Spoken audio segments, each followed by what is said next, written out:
Yahoo! Prof here, and today we've got another video for those of you that are into mice, gaming mice. Not this guy. This was a previous video. This is the Logitech G309. I've used it a bit more. First night playing it, my hand cramped. My cramped hand. I mean, technically it's a cramped hand, but not the mouse for me. I think the only person with 309 might be, it may look like a, like 305, 203, 102, like this, or even the original Pro mouse, like this, but it is not. Unless you got a fingertip grip, it's probably not the mouse for you. It's definitely one of those ones you want to try. Now, in that video I did go over, and one of the things about this, and I will admit, the clicks, the main clicks on this thing are really, really nice. The scroll is actually not half bad either. The middle click is, but the actual scroll wheel isn't half bad. Side buttons are mushy, but the main clicks, oof. So, one of its brothers is what we're going to take a look at today. Like, you already got it open? Nope. That's just here for reference.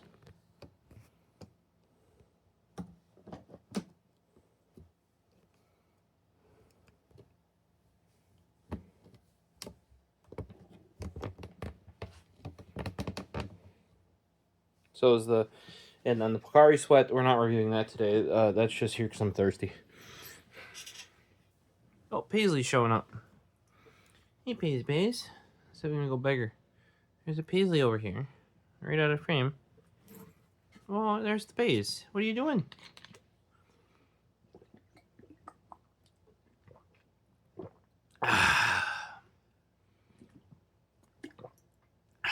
Refreshing. Hydration drink, I would agree.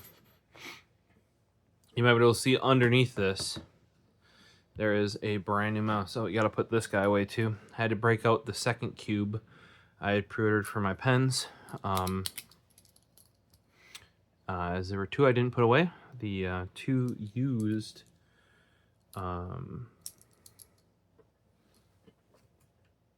dark matter. I had to remember what it was, as well as the Mark 1, which I don't know. For those that have seen my EDC videos, I kind of hit on this a little hard. David tried it, he agreed. The click on it, amazing. And I think when it's not right next to some of my other pens, the copper top looks fine. Copper. It's not really copper. See, that's where I feel like, I don't know if they've changed the build since they originally did, but I feel like the silver would be like fake plastic chrome and not even really silver. So I might not like it as much. But, yeah, here's the one we filled up. Nebula, that's a numbered pen. Dual Anno Slim, Modal Monster Green. We got the two Vice pens, Night and Day, as well as the tactile turn. I think this is the key TK switch. Might be wrong there. Then we have the black blue, not blue black, G10 with that amazing green. And we've got the tactile turn switch. Might be switch click. I'm surprised it worked there because mine's probably gonna have to go in for RMA because it, as you can see, it doesn't always stay down. So had to get out a new cube. And with how many pens Tactile Turn just announced that are coming up tomorrow, like limited edition and numbered variants, I have a feeling that one's gonna fill up almost instantly. So here we have, you can probably tell what it is. There's pink under there. And this right here is what we're looking at today. Not the 309. This is just their next most recent release. Well, at Squeer's house, I was dropping him off a charger because he got an old laptop from work. And I tried out his Hyperspeed Death Adder V3. That thing should not be called Death Adder V3 Hyperspeed. It should be called like the Death Adder V3 Mini or something. It's like EC2 or smaller sized, whereas the normal Death Adder V3 Pro got bigger from the older design, in my opinion, or at least the grip in hand felt bigger. Actually, pretty pumped about that one. I'll probably be picking one up. Felt like actually really nice in hand. It could actually even displace. I always have one Razer mouse on my desk because I use their software for my Orb Weaver. And if one of my mice dies or needs to be charged, I can always grab it out. Or if I have to program the mouse, like, you know, your main clicks here. Like when I'm playing COD Mobile, in the 10-cent, like, I think it's called Game something. But like their emulator, their Android emulator that can play their games. It is far easier to map the mouse, like the buttons on the mouse, than it is to remap it in the emulator. Or like Fallout, I always remap these to keyboard keys, stuff like that. It's just easier, especially for like RPGs or like, you know, games that don't allow you to bind it to a button on the mouse and a button on the keyboard at the same time, or double bind, like keep the default bindings and rebind, stuff like that. It's easier just to rebind directly on the hardware, you know, rather than your Vaxi mice, which have no software. I might be getting some on the XES and newer. So the Hyperspeed Death Adder V3 could displace this. There's a chance. And yes, I'm actually running the Viper V3 Pro as my secondary. And that's because I think this mouse is actually more Death Adder-y than the current Death Adder. Maybe that's just me, but it's like the right side of the Death Adder V3 Pro mirrored into this. So it's actually pretty palm, which you wouldn't expect out of a out of the Viper, because the Viper is normally wide and flat comparatively. So what we have here though is the Pro X Superlight 2 DEX. Now for comparison, I have a never used. I mean, never used. You can look at the feet. Like basically, never used. So I bought the pink one when it came out. Should have waited a little bit longer. Got the red one. This is not the 2, guys. This is not the Superlight. And for reference, I took off this puck from the 309 because it's just plastic. Whereas on the Pro Superlight, it's another foot. But if you don't want the mag guy for the charging. And here's the dongle.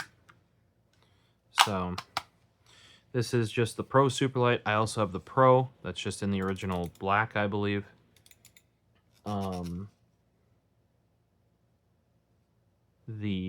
David does have, or excuse me, he has the Superlight 2, or the Pro X Superlight 2, not DEX edition. I didn't pick that up.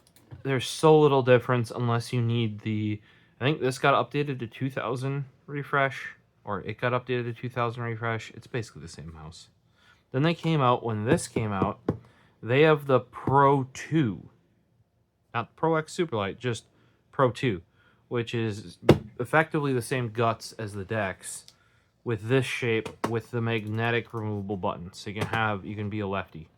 So you can have buttons here. I don't know why you need a Pro and a Pro 2 and a Pro Superlight 2 when they're effectively the same guts, except heavier with side buttons. It's cheaper to some extent, but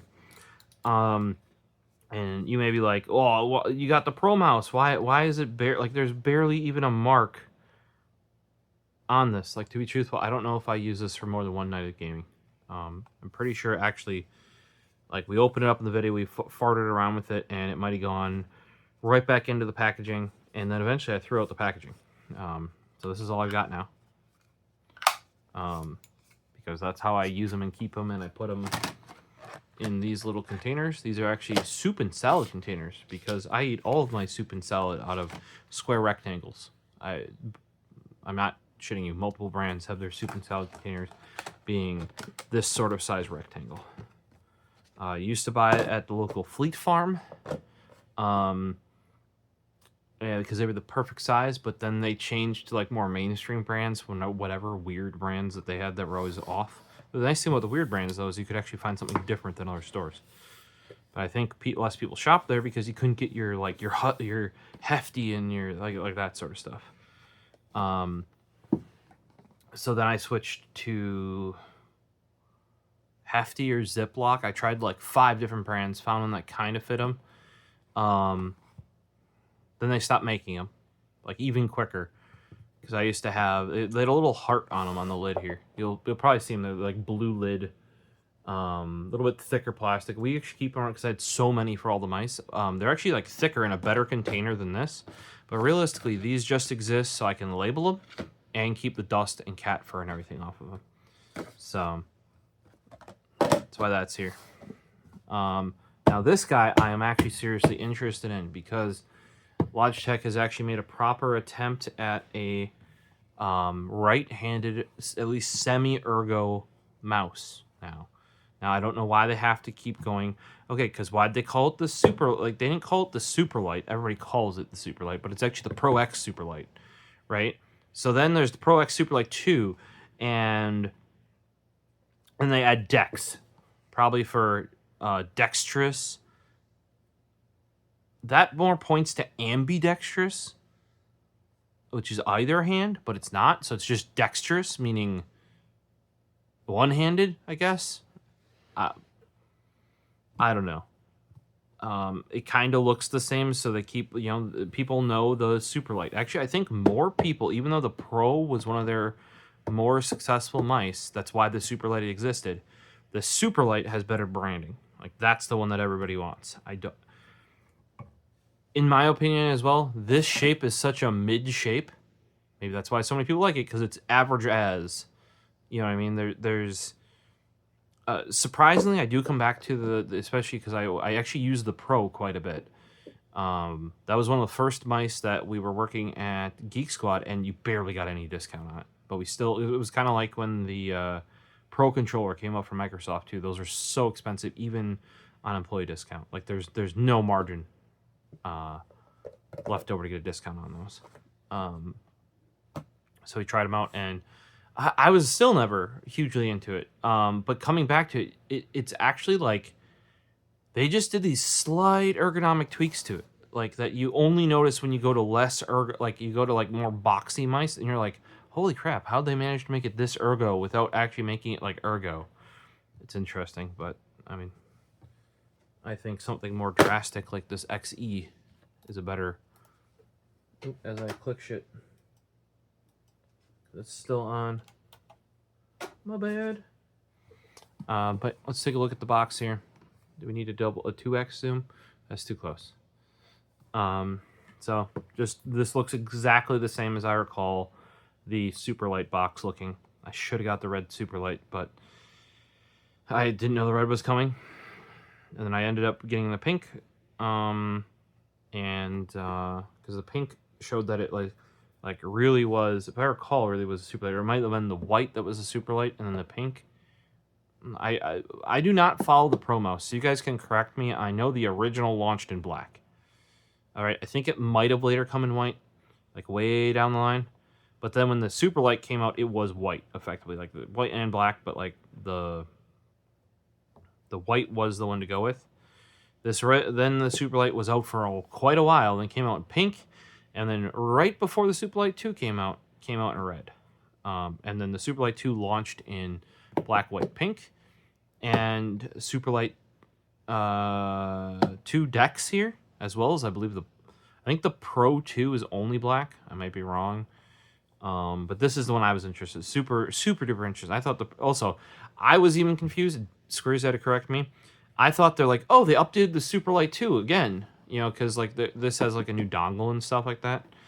I thought they updated it again. No. They actually like backported this stuff all the way back to the original Pro mouse, Which then I was like, why did they do that? Because they made the Superlight. The Superlight effectively made the Pro mouse not need to exist. So let me know down below. Are there some of you out there that prefer the Pro mouse over the Superlight for some reason? Are you a lefty? Hit me down below. Or do you hate side buttons, so you like having magnetics so you can rip them off? Yeah. On the side here, we got tech specs. We got light force, light speed, Hero 2 power play. You know, all that nonsense. 3200 DPI. 40 gram acceleration. Max wired report rate, 1,000. Max light speed is 4,000. I thought they might have been doing up to 8,000 now, but I'm apparently cracked out of my mind and don't know what I'm talking about.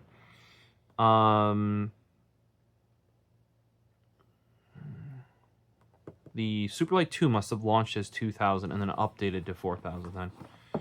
Logitech G, oh, these people use it. Blah, blah, blah. You know, pretty like the embossed gloss on matte, or gloss on, in this case, it would be not even matte black, it'd be satin black. Zero additive PTFE. Please tell me what that means. I understand it means more pure, but like, no, actually, what does it mean? Right? Because like, realistically, PTFE is PTFE. Because I remember they were trying to go for the more natural one. There was almost like brown. Technically speaking, it would be like more clear. Like that's pretty normal for PTFE, so I don't know. I mean, Logitech sometimes does do the whole, like, they don't even put PTFE, they just put plastic on the bottom, so they last a long time, and you're like, that looks like PTFE to me. It's got that little off-white, this is white, it's even a little blue white, because this is not, this is like smooth compared to the older textured white, which I much prefer on the older Pro mice. Oh, that is the one thing I do not like, by the way, about the Hyperspeed Death Adder V3 is it is this, but in black, which is a horrible finish. My fingers go wee wee wee wee wee wee wee wee wee. I'm gonna have to put grips on the clicks because it is slipperier than glossy. I don't even know how they did that. We will grab Bob, but here's Bob the box cutter with our Fiskars carbide X-Acto blade. Shunk. Shunk. Still don't know how I feel about this. Let me know what you guys think. I felt like it might be a little bit better because it's a little bit thicker, gives you a little bit more to grip, but I actually did some card boxes, and I was right. What bugs me is that pulls out like that. When you're cutting, like if you're actually cutting something thick, you have to exert force through. It pulls out. Which, something like Tuck HD does not do, even though, and maybe I'm just more used to this, but yeah, that doesn't move. And it just, I don't know how like when you pull tension on that blade, it kind of like, maybe I just gotta get used to it more. Maybe I won't use it enough to get used to it. Kind of like the Mark 1. They have that pen I showed you with the really ka-chonk click. They have a steel version of it, not an aluminum one, that a lot of people poo-pooed because they're like, oh, it's super duper heavy. I actually like pens like that. But I may not like it enough to invest in it because they are much more money. So just a little felt guy, where it might be fake felt made out of paper. That's like what this thing, it looked like it had a cloth bag, but I'm pretty sure it was a paper bag. Or cloth like made of paper bag. So that's, I know a lot of you like keeping the boxes. This is a Burley box. They do make, oh, this is a big freaking mouse. Holy, I was not expecting that, for those wondering. Oh, I don't know if I like that lip. There's a hard edge right there. Zoom on 2x. Notice that when I grabbed it right there. Just shink. Whoosh, whoosh. This side's much better. And I think I can get used to it, especially coming from the back. You can kind of get around that edge, but if you're a top palm gripper, you're hitting that hard edge right there. I don't know if this is correct, but to me, this looks way bigger than that. I might be wrong. They're actually more closer than I'm surprised how close they are.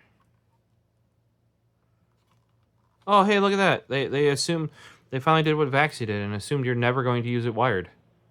Probably because the wireless on here is 4,000. Like, why would you ever do that?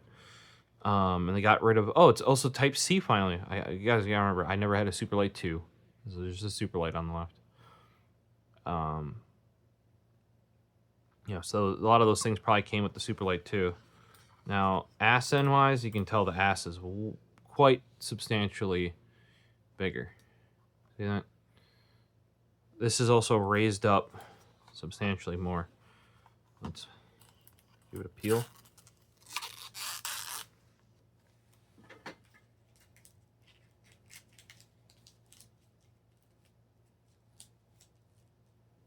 So front foot seems very, very similar. Back foot is more of a U instead of a like 2/3, 3/4 circle. This is just a cheap piece of plastic. And then you got your dongle that goes in there.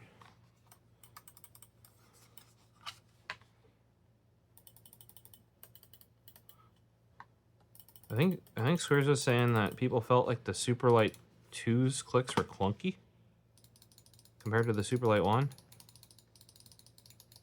I am getting a little bit of hollow clunk out of the DEX here. That's for sure.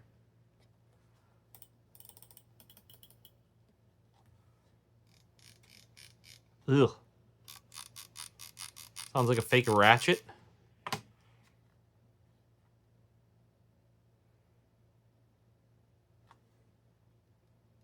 This feels more like a scroll should, and it doesn't make the fake ratchety sound.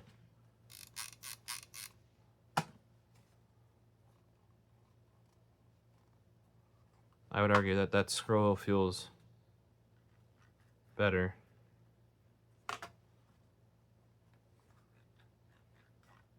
Very similar to the 309s. I wouldn't be surprised if the guts are. I think it's the same. Yeah. Oh, that feels chintzy.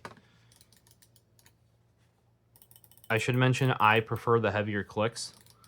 One of my favorite clicks is actually like the Maglev ones in the SteelSeries Prime, not the Prime Mini. Hate that mouse. Anybody who's using that, oh, I love side clicks that even with my fat ass thumb that's calloused over from doing, like, I don't know if you can tell this, but like this one is actually like worn like in certain ways that like this is substantially smaller. So what I start running into on even palm mice is like, here we're good, but if you notice I am overlapping those buttons. That's about as close as it gets. I'm not hitting stuff, right? Here, Vaxi XE. I'm not hitting stuff. We're good. We're on it, but we're not hitting stuff, right? Vaxi XE small. Well, this is a really great mouse.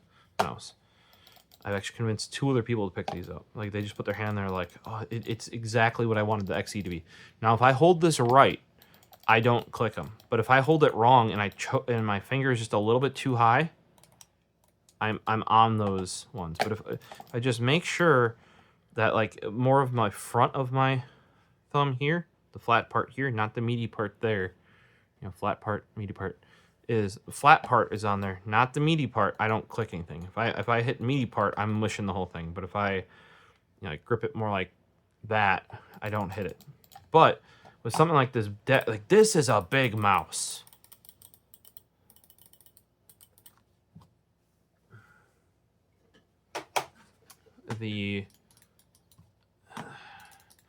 For the size, like the Superlight is actually decently sized for my hand, I would say. I just think like the edges are low and they slope out a little bit. I'm not a big slopey outy like edge, like really flare towards the bottom. I think it does help that it's got this ridge, because what that's going to do is it's going to take the back part of your hand off the surface a little bit. You can see something similar on the XE here. Here's the Viper V3. You can see a little bit of a lip there as well. I do like having a little bit to get the back of my hand off the surface, you know. There's a lot more on here.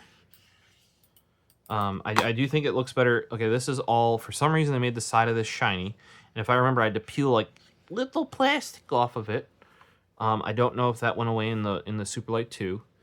But it's gone in the DEX, where it's just the same sort of Fisher-Price textured plastic. I would much rather have that. In my opinion, I've said this before, you guys may have heard me, if you have to protect that gloss in transit because you're worried about it like getting scratched or not being glossy, it shouldn't be glossy. You know, and I would argue that like this is more of just like a matte finish sort of on the bottom here.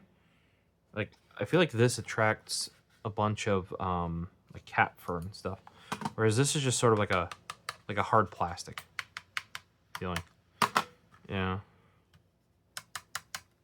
like same sort of sound as the 309 there, right? Here,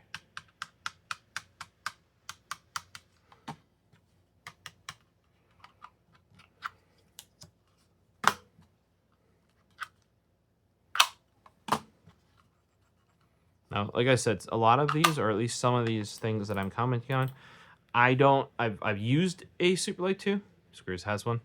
Actually, just the other night, he let me pull it up, because he's like, oh, since you're going to open up the DEX. Supposed to open up the DEX last night. Side buttons are a little mushy.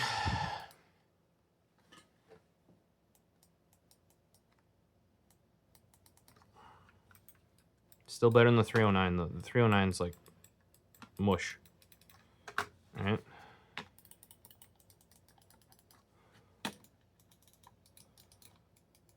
I mean, travel-wise, I'd say they're better than the Superlight 1 right there.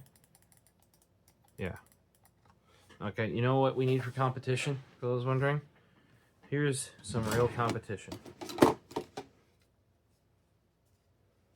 Fanatic Lamzu. And this is the, I can't remember. Got goobers all over it, because this is probably, after the big XE, and my second most used, well, because the XE small didn't exist yet, my second most used mouse.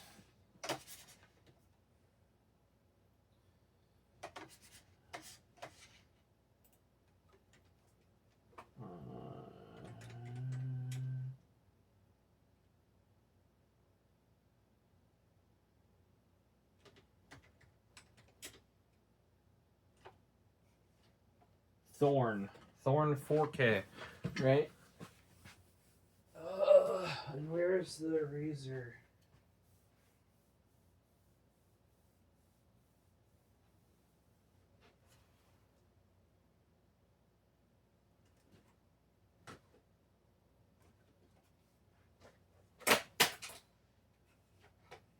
Ha ha!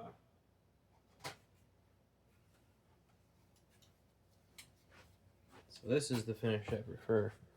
This gets it dirty really quickly. Like, you'll see a bunch of stains. That's just my human goobers. But this is the other one I think they're trying to compete with. Death Adder V3 Pro.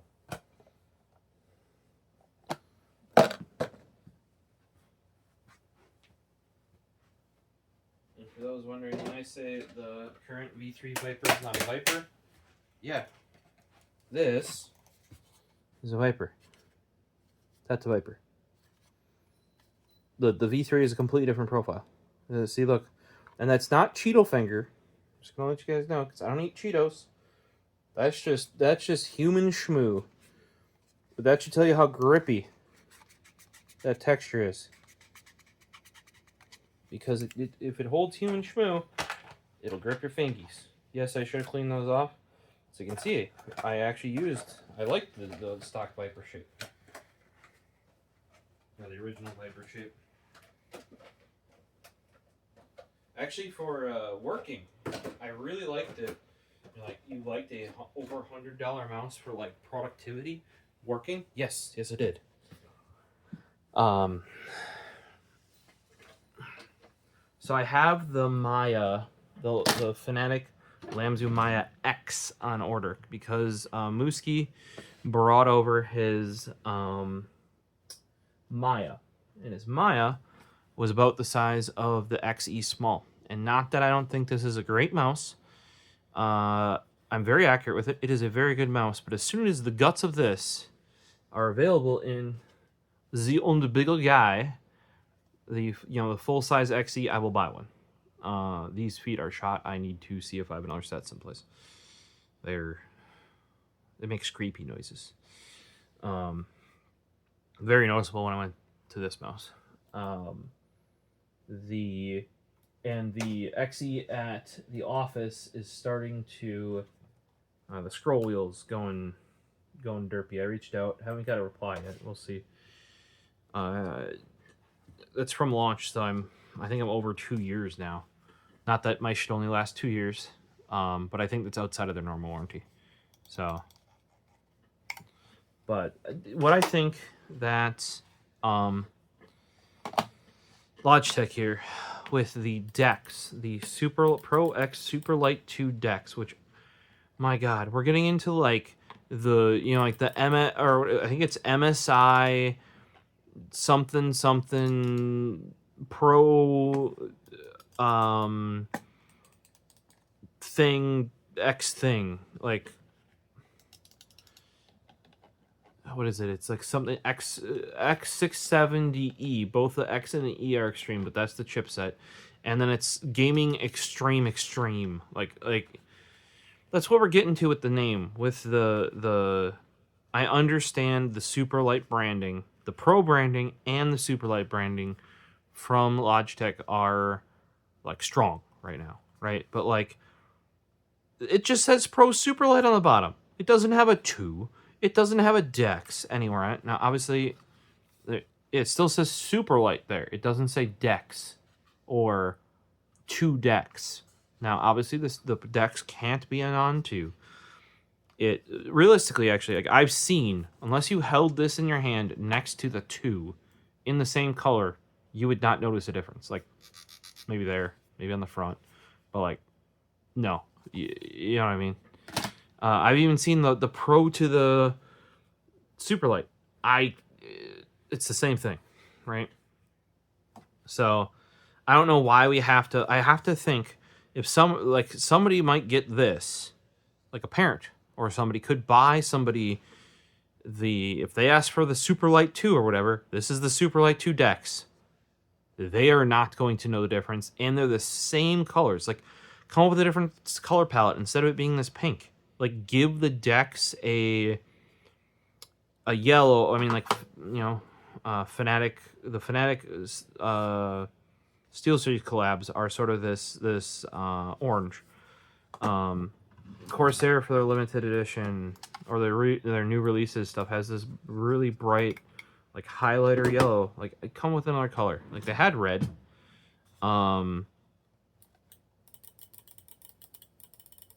Those are very springy clicks.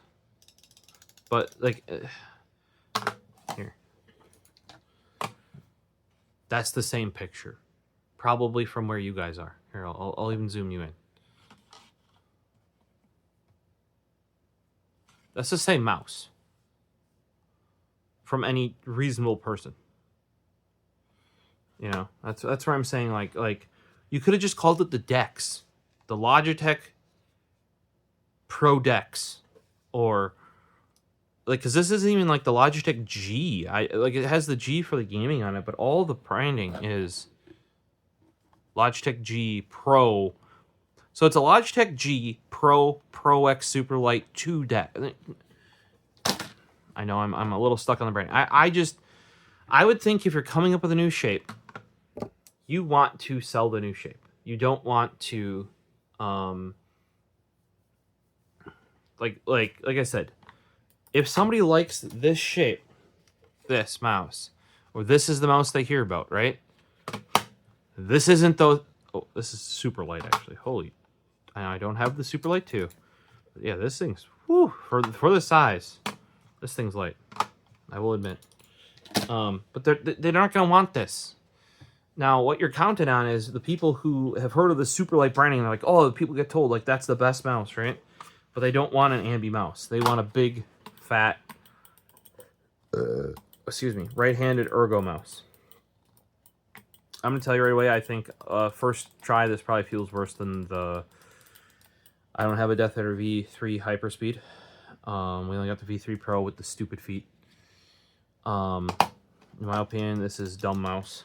I do have the V2 Hyperspeed. Yeah, V2 Pro. See, this is where like I'm into the Death Adder. I am not into the Pro / Superlight. So I don't have every one of them. Now, I have access to a lot of them. This versus this is so much more rounded out. Okay, you see this lip here? Rounded. The back side of here, rounded. Here, this is, now I prefer, like this cuts back further here for like your this part of your hand, right? Between, this is causing your hand to roll over this way a little bit more on the Death Adder V3 Pro, whereas this is going down over here. I would argue instead of this being this hard shelf, and they did that here, you know, where it just, because that way you can grip it here, you can grip it here, you can, now it doesn't give you that lifting, you know, like that shelf does give you a lot of lift from your ring finger here, picking it up, right?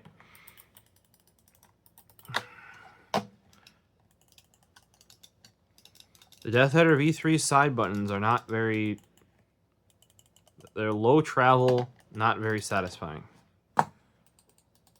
These Lamzu, Fnac Lamzu Thorn side clicks are great. I do prefer having a split here. If you're wondering, I prefer, so for the XE small, they started doing that. That actually is part of what helped me differentiate the buttons compared to the XE. And actually helps even though it's smaller. So I do appreciate that they went with the slightly split buttons on the Pro Superlight 2 DEX. No, Pro X Superlight 2 DEX. Okay.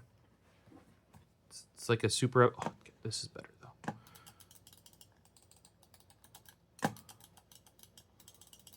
So here's my rank. 1, this just fits my hand so friggin' well. And it's much higher in front of the knuckle behind the, like right there, compared to here. We got more of like a right-handed cant. So this is the flattest of the three, right? This actually has more of a right-handed cant, but, and I will try it. So if you like dragging your pinky, which I sometimes do. I don't know if I really do it anymore. No.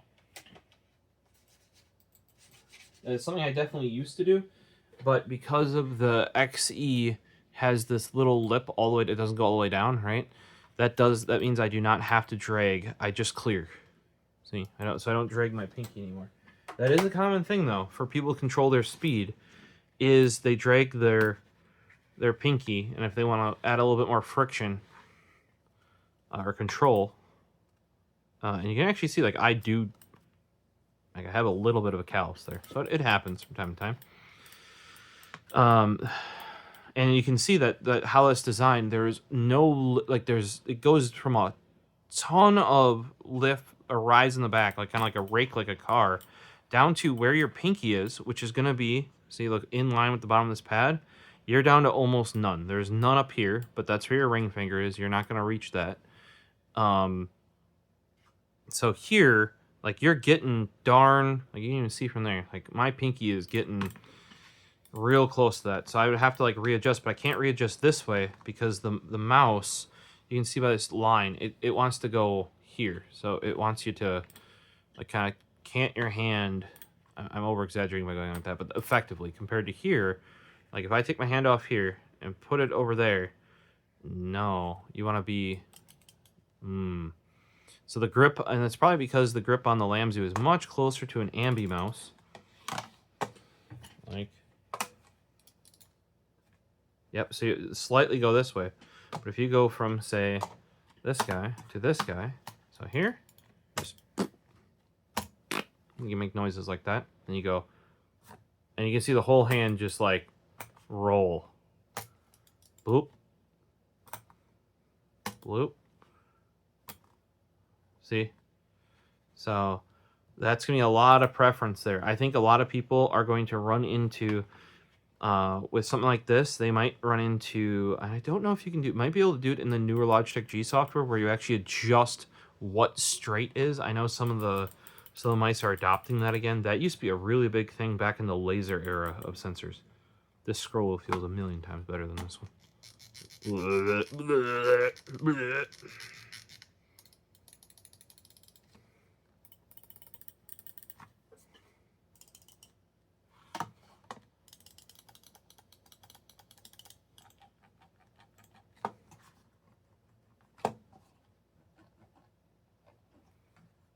This is on par. It's a little bit more ticky. Like there's maybe more steps than the Razor. This is probably like the smoothest. It's also got the biggest wheel. This one's got a fat wheel, but it's low. Right, if we go to something like the, the XE, which is not their newest one, the XE Small is. I'm just so used to this mouse.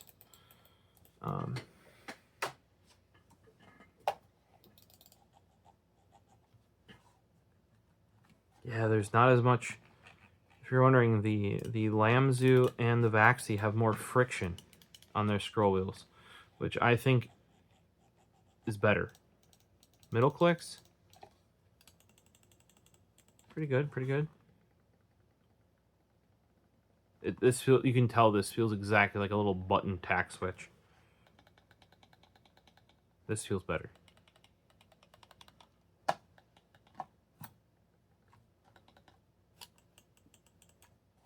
I don't know if the Lamzu has a tack switch or the XE Small. I think the XE Small may have the same thing the XE has, which is like a micro version of the normal mouse click switch.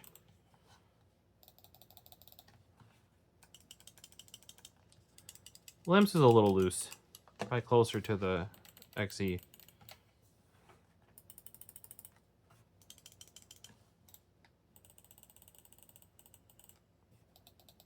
Oh, that's so crisp. Little hollow.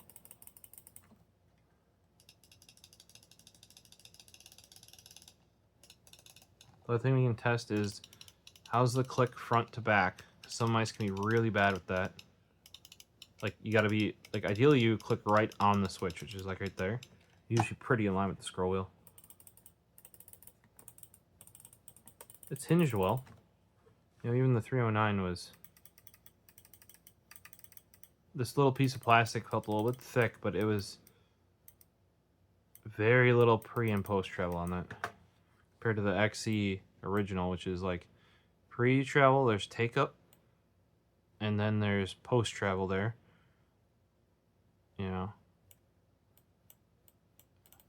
So the XE Small, they've refined all that, and much thinner piece of plastic for the click. Almost like no pre-travel and very little post-travel. So it's compared, like I said, it probably would be better if I had the Superlight 2 on hand versus the Superlight 1. Okay, clicks I would consider better on the DEX compared to the original Superlight. Pre-travel, there's just that slight take-up, just kind of like in the XE... hold on. Just like in the XE Small. Just like... So, right? And then post-travel, there's barely any. Yeah, look at that. There's none, basically. Click. That's very similar to the 309. They seem to have gotten that figured out.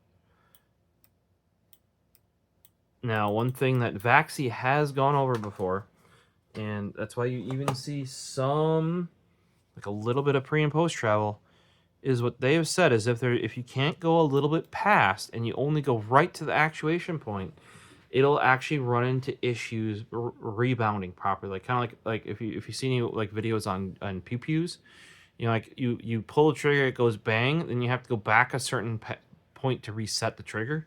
Same sort of thing on a Switch, right? So what they found is they could have eliminated the post travel, which is what it seems like Logitech has done here. Like there's no movement past when it clicks effectively. And they were running into reliability and like debounce and other issues like that. I forget the exact, like what exactly it was, but that's why they purposely put in, like there, you can stop right when it clicks, but then there's that little bit more because you almost have to go past it a hair to then fully reset it and have it come back up properly every single time reliably. So that's where I'm a little like, because Logitech has had issues with the original Pro mouse, with the clicks, running them at lower voltages. Can this contribute? Because I want to say the Superlight, same way. Click, there's no post travel. Click, no post. Like, I mean, I guess if you go way towards the edge, it flexes, but when it comes to, you know, back where you should be clicking, there is no post travel there. So that may have something to do with it. We're gonna have to give this guy a try in games. It's definitely a big right-handed mouse. Much bigger than I was expecting. Overall length, like I said, is not a ton longer than the Superlight, right? It is, I should say, not taller, longer than the Superlight. It is much taller than the Superlight. Like, see, do you see how this ledge here? This is where the Pro mouse is just so nice. You see, it's just, it dips in soft, and you got a little bit of a ledge for picking it up there, like right there.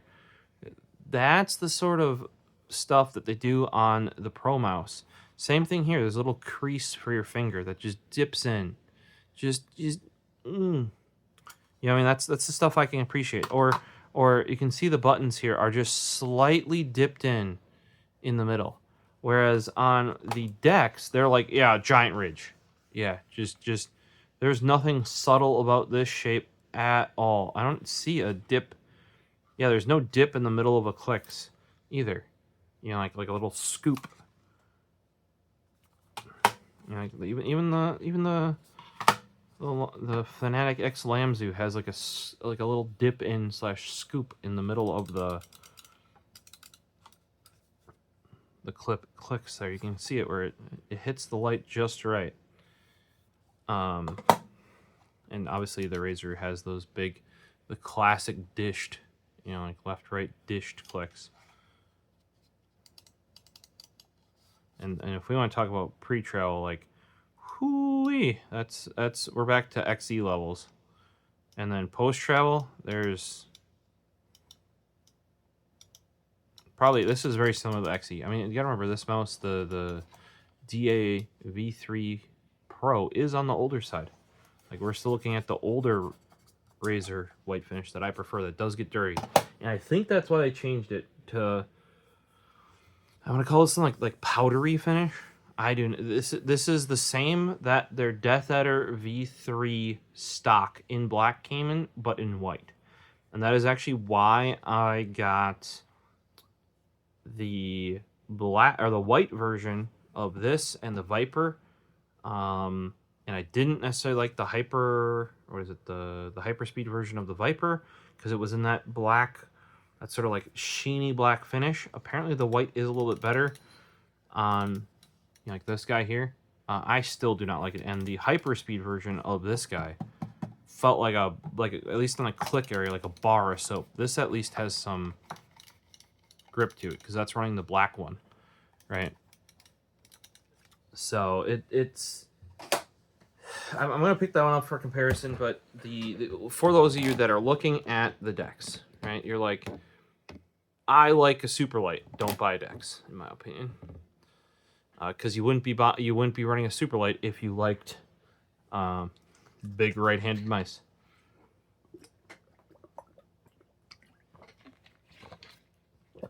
Now, if you're running a Death Adder, I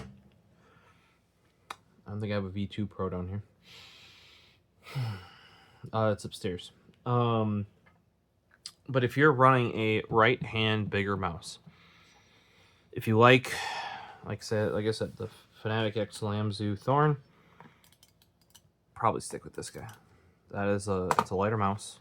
I don't know if it's actually lighter. This thing feels darn light, to be truthful. Did it say what it was on here? 60 grams. I think that's heavier.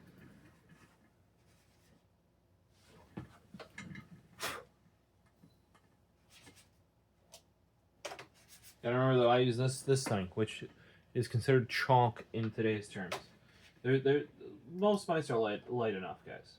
Like they just are. A technical 52 grams. So yeah, remember I said this felt lighter? It did. Like this, I mean, it's missing the bottom of the mouse though. Something to keep in mind. This, for its chonk-tastic size though, darn light. Darn light.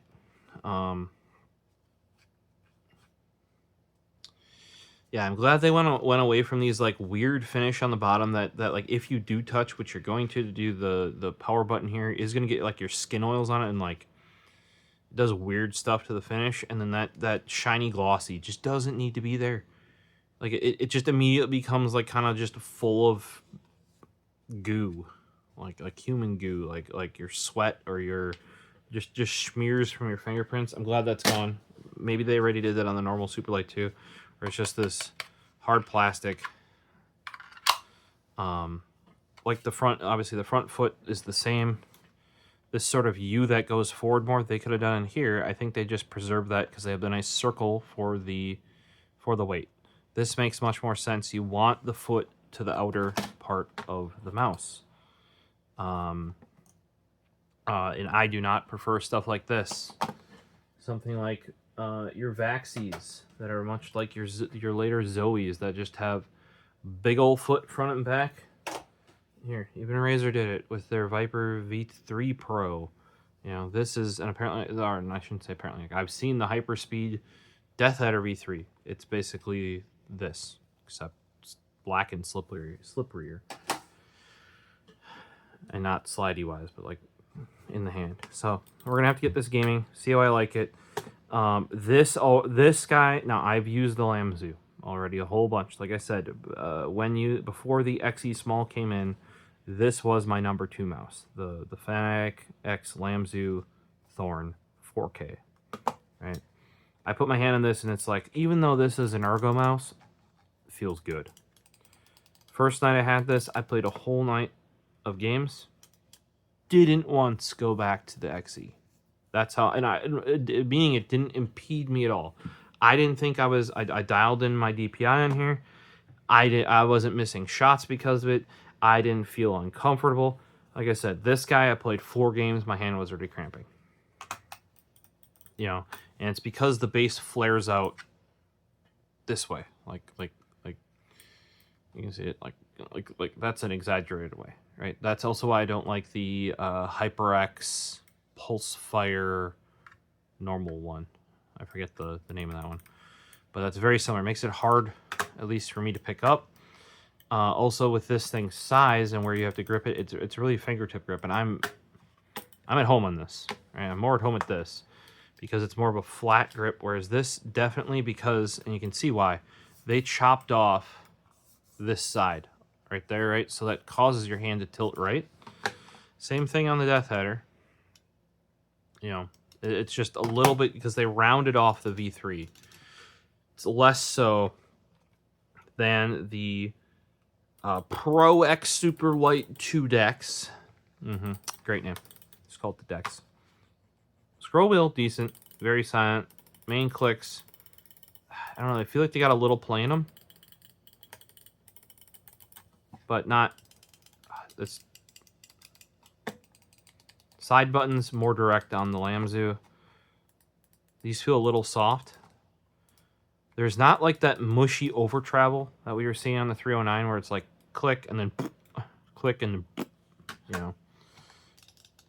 They don't, like the Razors, for example, too, they barely have any movement despite being this big. Normally when you have these bigger side buttons, you're expecting a lot of movement. And if you have the older, if you're coming from the older Death Adders, like the V2 and especially like your Chromas and your I don't remember if they call it Pro or what they did for the like the wireless ones and stuff back then. There's a lot more travel on these. These feel like little tiny tack switches. Clicky clicky click, clicky clicky click. You know, there once was a day when every click, and that's part of the reason why I like the Death Adder or was drawn to it. Every click in this was a full blown mouse switch, like your main clicks, and they were all the same reliability. Then they switched to 50 mil main clicks, and they're like, yeah, we had to downgrade the other ones to make these better. And I'm like, boo, boo. You know, I was like, the 20 mil or whatever they were fine. Because I use these a lot, and they just had a much better chunk, because they were main clicks. You know. That is poopy, though. That's barely even noticeable. This guy's at least clicky, but feels like butts. Right? This is just like... And I can tell you, I'm probably not going to like the DEX, because where this transition is right there. Like, it's like there's an extra hump right there on it. Let's go 2x here. So when I'm putting my hand on it, where are we clipping? We should be clipping here. That's where there's extra room, right? That's where, oh, that feels great. It feels great. If you look, the hump is just more forward on the Lamzu. Like the one that's here. So it's falling in between my knuckle and, I don't know what you're going to call those, the other knuckle of your finger, right? Whereas on here, on the DEX, it is falling like right under my knuckles, right there. Like that is literally like, and it's actually putting a little bit of stress, or I'm not gonna say like pain, but like tension, if you want to call it tension, right? So I'd have to be like back here for that to be more comfortable for me, right? So then you might want to grip up more, which you could do like Squares does, and he goes for, and with this much raised ass, like maybe this is just more designed for, instead of like my rear grip, so what I call a rear grip palm grip, is you coming from behind and you go like this, right? Whereas Squares is like a top palm grip, and you just take your hand and you go like that. That was a bit exaggerated, but he doesn't come in. So what that does is it raises his palm off the pad, whereas I tend to let my palm rest on the mouse pad, right, like this. So then I can do big movements with my arm and little movements with my wrist, you know, like this, and then I can go whoosh, whoosh, you know, if these weren't in the way. So I kind of anchor here, right, for the like bam, bam, bam, you know, and then if I would move my whole arm at the elbow, or maybe at the shoulder. I think elbow. I usually put my elbow in my armrest. So if I go up further, kind of how Squares might, his hand would be fully, his palm would be fully off, and that makes sense with this lip here, because then your wrist is off your pad, right? Even if you're clawing like this, look at that grip. You know, like that could be easily, and I'm right on that lip on that right side, like right below it. The scroll wheel's a little far back for me with my hand size for that. But man, this actually does feel really good, because where it is my knuckles now are past the hump. Like they're actually, instead of being like where I want to grip it, which is right here, and they're like right on that. Like they're grinding into it. If you just bring your hand up a little bit more even, that's actually really comfortable right there for me. You know, but my hand wants to sit like sort of like I call like a rear palm. It's almost like a fingertip palm hybrid, sort of. Sometimes I do claw though, depending on, you know, like this thumb goes out a little bit to get the front of that. Otherwise, I prefer to using my meat of my thumb hitting this, you know. But when you use a lot of thumb buttons, what you should be able to do is anchor with your right side of your hand and pinch it, so you don't have to. Yeah, so I gotta choke up on this mouse more. That's what I'm finding. In order for me to be this comfortable, and I'm not saying that's a bad thing, because the clicks actually feel pretty good out there. It's the scroll that's gonna, I mean, it's kind of butts to click anyway. But that's like, this feels good. And I even just put my hand on the mouse pad. The thing is that is not my natural grip. So think about that. If you like having the back of your palm off the mouse pad, and you would like, because that's really raised. Like I showed this before. Like this doesn't go down to nothing. This literally goes down to nothing in the front, and the butt is way up higher, right? So back here, not good. The knuckles are rolling right into that hump on the back. Oh, God, for my grip, this feels so much better. It's a little bit wider on the front too. It's got some wide. That's not hips, shoulders. I don't know what you want to call there. It's a little bit wider in the front compared to here. See, it's slim. It goes from wider to skinnier, whereas this kind of goes to skinny, like wide, less wide than the DEX, down to wider than the DEX. Right. And it's a little bit less canted to the right, right? That's the, oh, this feels great in the hand. Whereas this, in my natural grip, I'm grinding the knuckles right on the hump. So that means you need to take, instead of here, you want to be there. That's actually super comfy. You know, if I can get my hand up, and then what that does is it brings the palm up off, because there's this nice big lip up off the surface. Like true palm gamer, and if you look at the angle of the thumb now, look at it. It's that canted forward, raked, and I'm right in line with the buttons, right? Whereas here, I'm below them, and they do curve it, so you can be below them, because this one dips down a little bit more forward, and this is up higher. But like if you go like this, you're actually raked with the buttons. So I would actually say like you got to be more of a true palm player, where you're sticking, like where you're moving your whole hand at like all times like this. You know, like you're not pivoting off your wrist, because you would want that planted.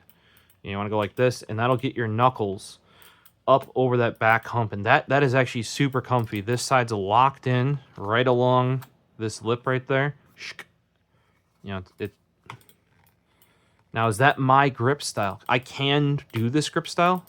Like you can obviously see, I can do this grip style. And it's really in there good. That's just not my natural grip though. Whereas, and I'm not even a fan of, like, I actually think this is like the worst Death Adder. It just feels hollow. It bulges out here in a weird spot. You know, but like this is actually, like, because it also slopes down right here real quick. The angle is very acute. Like if you notice right here, it goes like it's a very acute angle. In the old one, that used to support your hand more. Like this was drawn out like at less of an angle. I don't know how to explain that really, but the butt gets cut off shorter on this one, so it actually does not support my hand as well as older Death Adders. I prefer the older shape better. That's why I always said this is not a Death Adder shape. This should have been rebranded as not the Death Adder V3 Pro. This is them using the Death Adder V3 or Death Adder name as a thing. This should have been a Mamba. Also, traditionally the Mambas were the wireless ones. This is the first like full wireless one. Effectively, should have been a Mamba. Because the Mambas, when they always played with the shape. And yeah, this just in my hand does not. There's so much of it that does not feel right. Because you can actually see the bulge. That should go in, not out. I do not know why they did that. The side of this where they chopped this off and they actually rolled it over, I actually really do like that, because I grip over the edge here. So not having this sharp like thing here, because I grip over it like that. Really nice. Whereas if like with this, with that straight edge there, you basically got to run your finger along that edge there like that. And if you see it in the grip, like it can do that. That's just not my natural style, right? I wonder if I have an EC2 down here.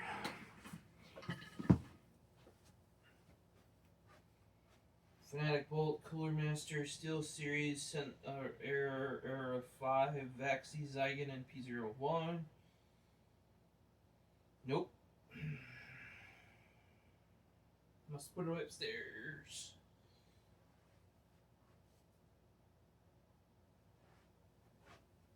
So I'm gonna say, like, I bet you Squares is gonna like this DEX a lot, and I'll try using it, but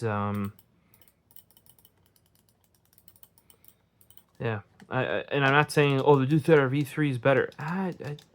It just has aspects that are better for me. There are things I do not like about this shape. Like, it is a worse shape than the V2. And the V2 is an improvement over the original shape that I used for forever. Like, because they just made some slight tweaks that they had complaints about. Whereas this is like an overhaul and you threw all this stuff out the window. That's where I would argue, like I said, that this is so much lighter too. Holy shit. The Viper V3 Pro is just, I think, a better mouse, because what it effectively is, from my experience, is they looked right down the middle and right down here for this right click, and then just sliced it in half and mirrored the right side of the mouse over. So that's why I said this, to me, fits my grip like a normal Death Header would, far more than this. Oh, the scroll wheel on this is like a million times better. It's about the same. Side button's about the same. Still maybe a little bit more throw. They're a little bit more loose feeling. I prefer that with, like, the bigger clicks. You see that? Like, even though it's, like I said, this isn't a Viper though. This would be better as like an ambi Death Header, right? Which is not the Viper. You've seen the Viper. I had it out before.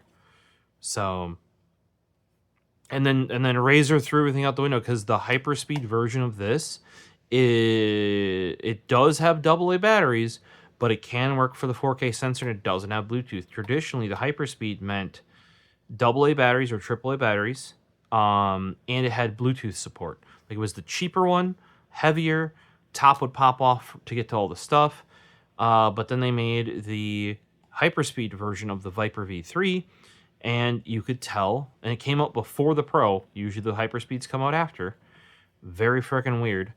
And you could tell that it was designed to not even actually have that battery compartment down there. Like, this was designed first, I think, personally, and then they put the other one out.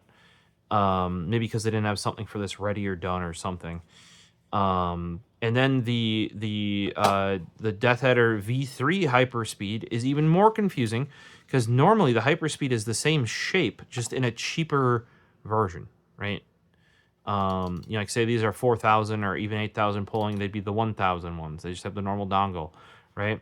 No, the hyperspeed version of the V3 is just a smaller version of the mouse. I put my hand on it, I'm like, oh, it is way better than this. It feels more like EC2-esque. You know what I mean? Like, we had an established hyperspeed. That was a thing.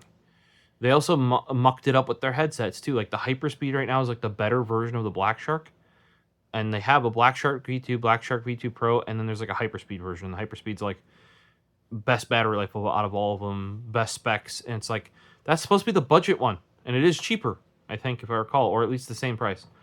Very, very, very confusing. Razer, you had it in the bag, and you made shapes that aren't other shapes. Or like the Cobra came out, people wanted a Viper Mini wireless, and they only came out in their signature edition. Then they made the Cobra. That's fine to me, because they are retiring that Viper shape, so they made that into the Cobra. However, wireless-wise, I have the wired Cobra. That is very similar to the wired Viper V2 Mini, like bang on. Like, they just corrected a couple things on it. However, the Viper Pro is really a Viper Chroma, because in the past they used to differentiate this too. Chroma meant has all the fancy RGB nonsense and is not lightweight. And in this case, like, it had wireless charging through a dock. Awesome if you want that sort of thing. Like, if you want a productivity mouse like an otherwise game, Chroma was your way, and then Pro was your lightweight, stripped down. That's why they made them white generally instead, or they had white variants available instead of black to differentiate. That where, like, there's no RGB gubbins in it, or if there are, there's very little. There's no spot to put the dongle, which I hate, but you know there isn't. Oh, that was another thing with the Viper V3 Hyperspeed that came out before the Pro.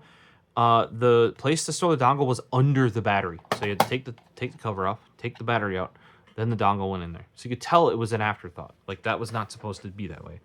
The Chroma was like like say the Cobra Pro should actually be a Cobra Chroma, and then if they made a Cobra Pro, it would be like this, super lightweight, stripped down, only what you need for gaming, sort of stuff. You don't need, you don't have the guts for the wireless Qi charging. You don't have the bigger, longer life rechargeable battery to support all the LEDs. You don't have all these extra buttons or like side to like left right scrolling because what? But they threw that all out the window when the Cobra that should have been the Cobra Chroma is Cobra Pro, and Payton wanted basically the Cobra Pro. Which should have been the Chroma, right? That was his perfect mouse. It was a smaller mouse, but it had all the features he wanted. Like, he actually wanted some of these things that people who buy the Pro mice don't want. Like the programmability, the extra buttons. Like, he wants more than 5 buttons, or maybe 6.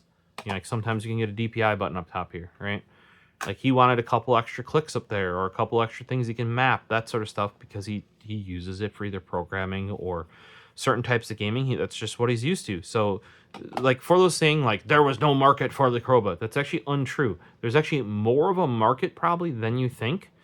You know what I mean? Like, this Pro market is, like, that's the newer one. There are probably actually more people, at least, like, that go into, like, a Best Buy or something like that, that are going to be more impressed by the more buttons, or more drawn to the more buttons, or the more RGB lights, or the wireless charging where you can just chuck it up there and go click, and because it's really convenient.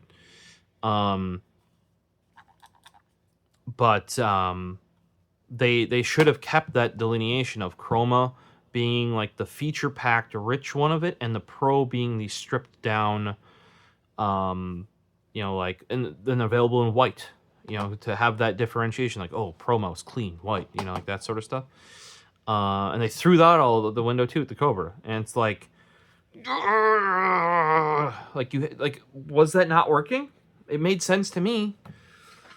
So, and like I said, I think Logitech's doing much the same thing here. Everybody thinks of the Superlight as being the lightened version of the Pro, right? This is the Superlight, not the Superlight 2. This ain't that. It look from the bottom, look from the top, look from the side. Oh, wow. What the frick? Look at that. That's completely different. And to be truthful, when you have them at the same color, that doesn't even actually, like, unless you have them side by side, a person at a glance isn't, this should say DEX or something. It says Pro Superlight. It doesn't say Pro 2 Superlight or Pro Superlight 2. Same thing happened with the Superlight 2 when it came out, if I recall. Like, there's very little physical delineation. Like, these aren't iPhones. And yes, if I choke up on this more and my knuckles do not hit, like if I go back here where I naturally want to go, no. You just got to choke up on it a little bit more, and you are going to be doing like the full palm grip sort of thing, where you're going to move your arm, probably lock your wrist and move your arm. And the back of your palm is going to be off the surface because of where your knuckles need to get over that hump. I mean, unless you're going like really far back, like a fingertip grip or something. But this is a big mouse. Like, you're going to be wrapping your... It feels doable, actually. But like here, ugh. If you get up a little bit further, you can get your knuckles past that hump. I'll have to give it a shot. But this feels, if you want a true palm mouse, like... I do have 703s. I think I even have an unopened 703 somewhere around here. Let's check. Ooga dooga. Oh, found an EC3C unopened. Haste 2 wireless. I have that. White edition. We got a Vasquez V3 Hyperspeed unopened. And a Model D. Oh yeah, I got that as a gift. Model D wireless. Not a Model D minus. That's what somebody gave me previously. But here, theoretically, this is what this is replacing. Do we open it up? This is the Hero updated one. You know what? I think we will. Because when else would I open it? Say, great point, Elliot. We have an issue, though. Like, what's the issue? Well, we've been going for an hour and 15 minutes. Miss Paisley Marie, what are you doing there? Did you know it's my seat? This is where I was sitting. Yeah, I know it's 2 o'clock and we're supposed to watch anime. But we need to finish unboxing the mouse. Yeah. Yeah? You gonna get up and let me sit there? Oh, you're gonna jump on my shoulder. Come on. Are you gonna go up? Oh. And here's what she wants, guys. Yeah? Paisley Mary? Our claws are stuck. We gotta cut those. Yeah. She just wants attention. Yeah. You're just a sleepy little kitten. Yeah. Can I put you down, no?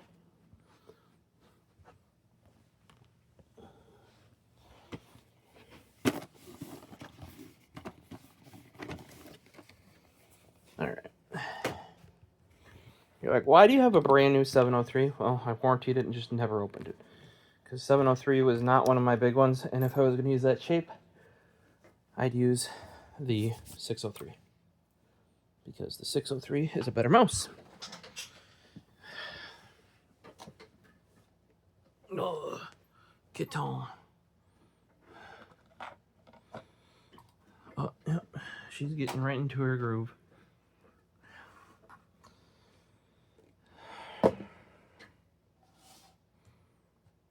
Alright. Oh, there's the DEX hiding behind there. Yeah, you gotta grip up more. Now that I'm purposely, like, I notice I'm using this mouse and I make sure I grip up further on it. And you can get those knuckles above, even just a little bit above that hump that's right here. And you just get them there, you lock in. That, or you have to, hold it from the back, and it gets kind of wide because you're gripping here instead of up where you should be. So, yeah, get on. All right, let's open up a brand new 703 from,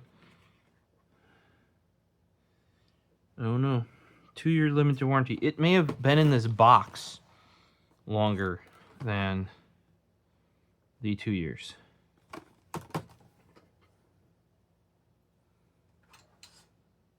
Instead of Bob, we're going to use the new Maverick from Tactile Turn. There you go. I actually really like the Maverick, and this is the G10 in orange. This is going to be my main version. I have a really nice one in Fat Carbon in purple. You guys might have seen that before. I use that one around here, but like that one's almost too nice to like do knife things with. It isn't, and I know I could always get it fixed or sharpened or whatever, but like, and when I saw the orange one, as you guys know, that's my number 2. I prefer yellow, but orange is right after yellow, so that's a good daily driver. It's nice. I like having bright knives and stuff, bright pens when working with other people to know.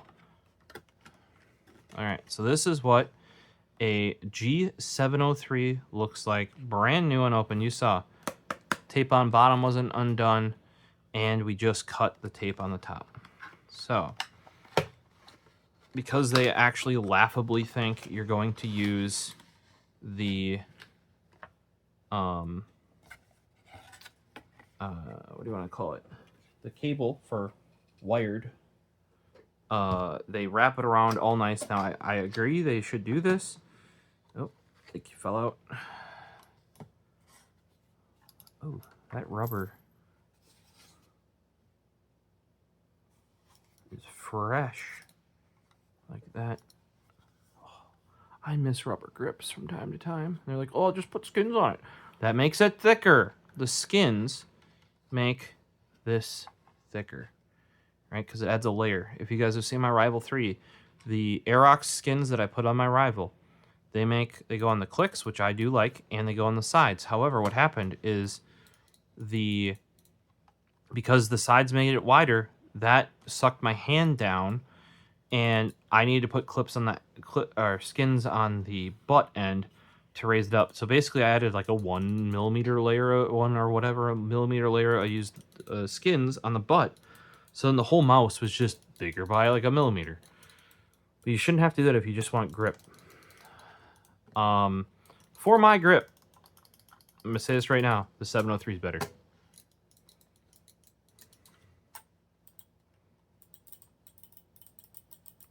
Now, does it compare to this mouse? No, not at all. Here, I mean, look at the foot arrangement. There's one big... This thing is chonky. Hey, Paisley, yeah. How are you? You got eye boogies. Yeah. You got eye boogies in the eye, right? Sure.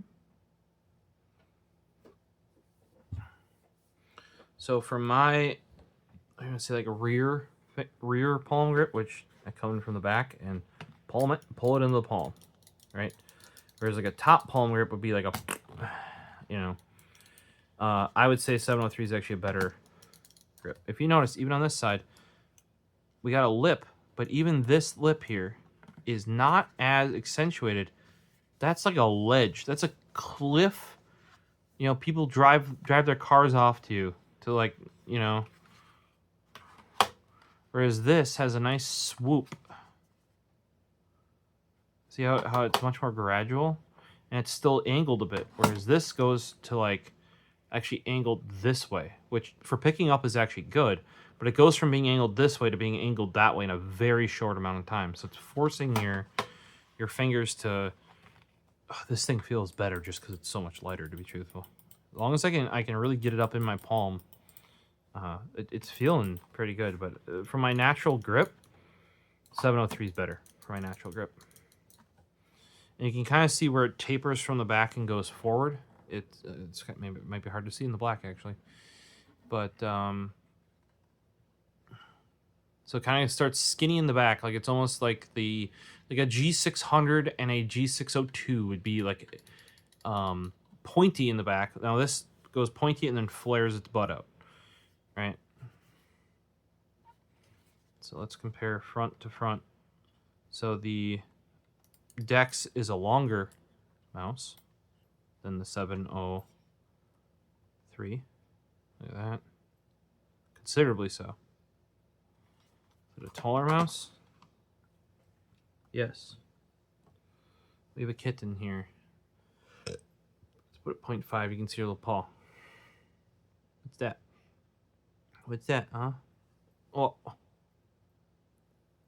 I got schwucked, guys. I got schwucked. Scroll wheel? To be truthful, scroll wheel feels very similar. Oh, so much better.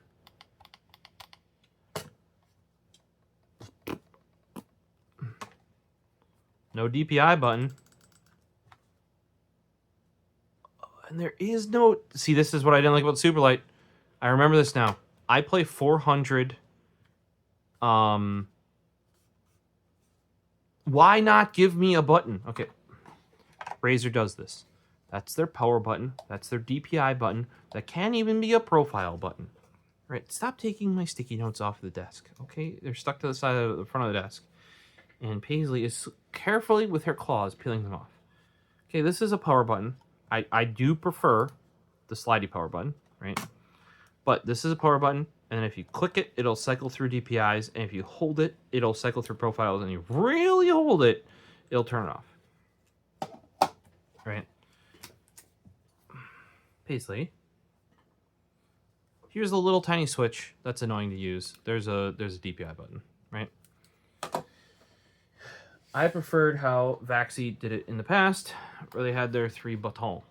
But to eliminate weight and their switch here, right? But to eliminate that, they have now gone to single switch on, single button, right? So this now you hold it till whatever thing you want flashes, then you click it. So you turn this on. And you either hold this while you're turning it on to get into certain menu items, or once it's on, you hold this and it'll beep, beep, beep, beep, beep, beep, and then you can select. Like once it switches to the, you're eating my sticky note, kitten. What are you doing?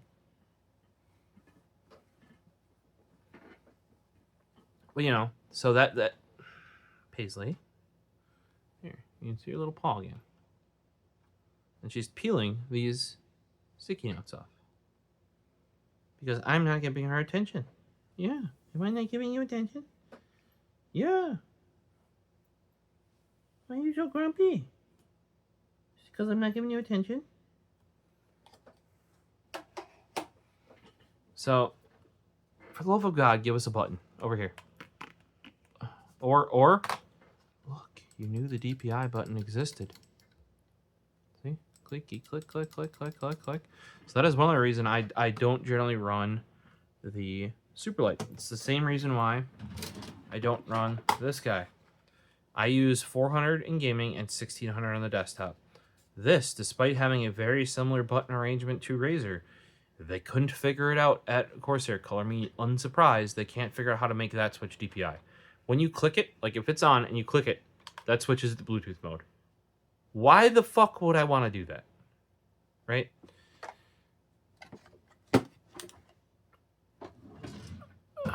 So I'm remembering now, because I'm going to have to program this to 400 DPI.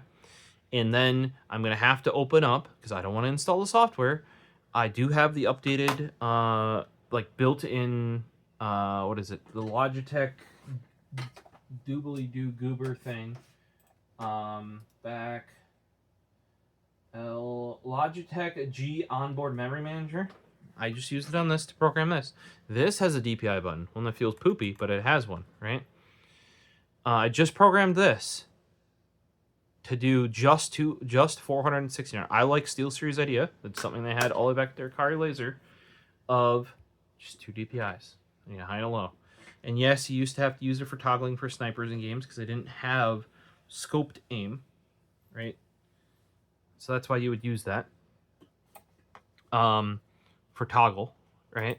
But I just want it for desktop or even in menus, like game menus. I want to shoot with 400, and then if I'm doing a lot of game menu stuff, like I sometimes do Call of Duty, where I'm changing layouts. I'm changing loadouts. There you go. That's the correct term. I'll pop it up to 1600 even for that, because I'm just zooming around the menus, right? But I want 400 in the game. I don't know why that's such a travesty. You know what I mean? But it is, apparently. Yeah, so I still think the Thorn is is better than a 703. I was never huge on the 703. 603 used it for quite some time, even for work purposes, because it had that Bluetooth that I would use on my personal work laptop. Then I'd pop the USB into other systems to set it up. We used a bunch of 703s that were display models at Geek Squad. They had like permanently wired the cable on for the display. Oddly, you still have them on. Very weird. But I do like having this rubber grip. I can feel how this is going to break down over time because it's already a little bit sticky. I don't know if that's because it's brand new out of the box still and it's been sitting there for however many years. This is a solid mouse. Anybody who likes the 703, I can't fault you. These side buttons are massive. Always love myself some big. These feel way better than this pink DEX nonsense here. All right. So, do we need this cover? Nope. So this goes in the extra pieces bin. Boop. Sticker, don't need that. Manual, don't need that. This, don't need that. This goes in the bin of however many cables I have. What's funny is they're preserving this so that it's not kinked when you go and use it for wired gaming. Nobody does that. Vaxi figured that out, and they removed their system as well for their locking that was similar to Logitech. So like, you know, the cable wouldn't wiggle and stuff. And they're like, yeah, we found out nobody uses that. So, because when people buy $150+ mice, like this too, yeah, they just use a different mouse when it's charging if it dies, or they just plug it in every night. Pretty simple and straightforward. So we'll keep the Logitech sticker. Here's our weight. Yeah, toss that in an extra parts bin. Garbage,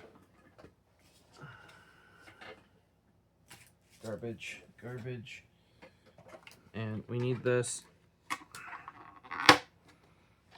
All we need is this guy, though. For those of you that need this sort of stuff, the reason why I set this up this way is because you can never then have it plugged in. And I proved this on my...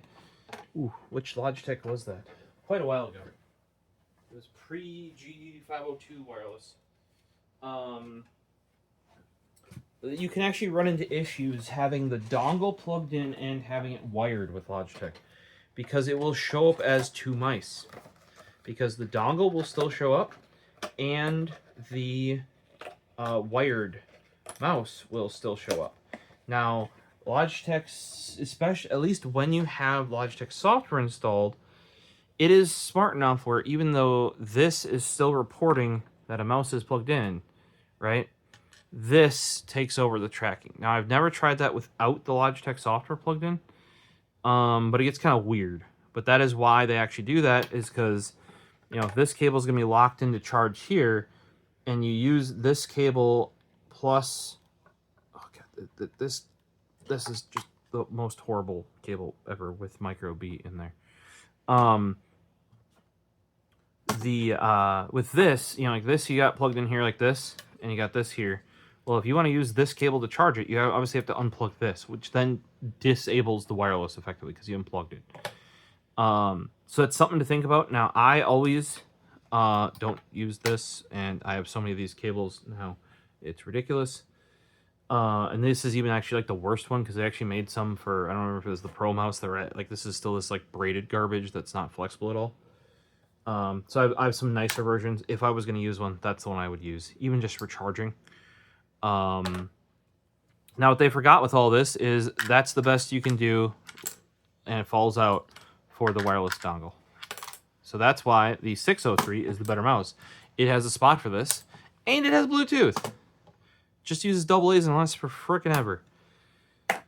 So, now that the 703 is opened up, you know, like this is the DEX is kind of the successor to the 703. I'm getting more and more used to the DEX here the more and more I put my hand on it, but I have to make sure, like, I have a point to, I can't grip it how I want to. I have to grip it how it wants to be gripped, which some of you may have this more style grip where you're a little bit more forward. And then something like the Thorn wouldn't be comfortable for you, right?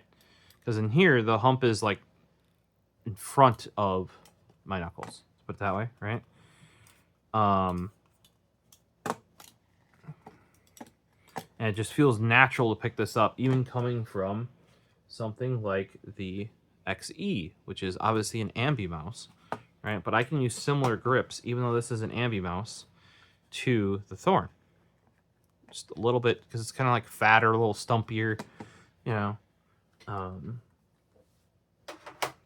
Just something to... So the type of people that are going to want this are true, maybe even not EC2, EC1 users is what I'm going to say.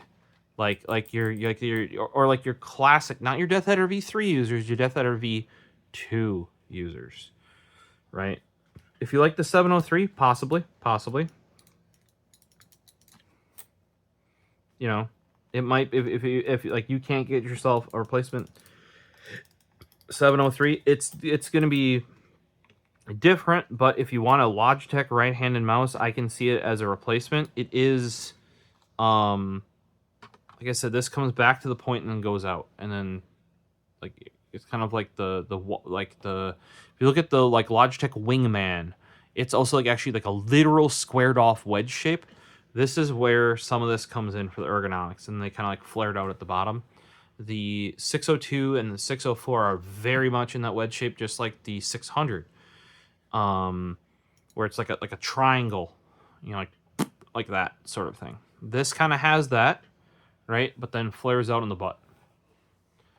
So this, like I said, and I love the feel of these rubber grips. And I know they got rid of them for weight savings because, well, if you want rubber grips, you can just put the sticky sides on. But then the sticky sides make it 1 mil wider, right?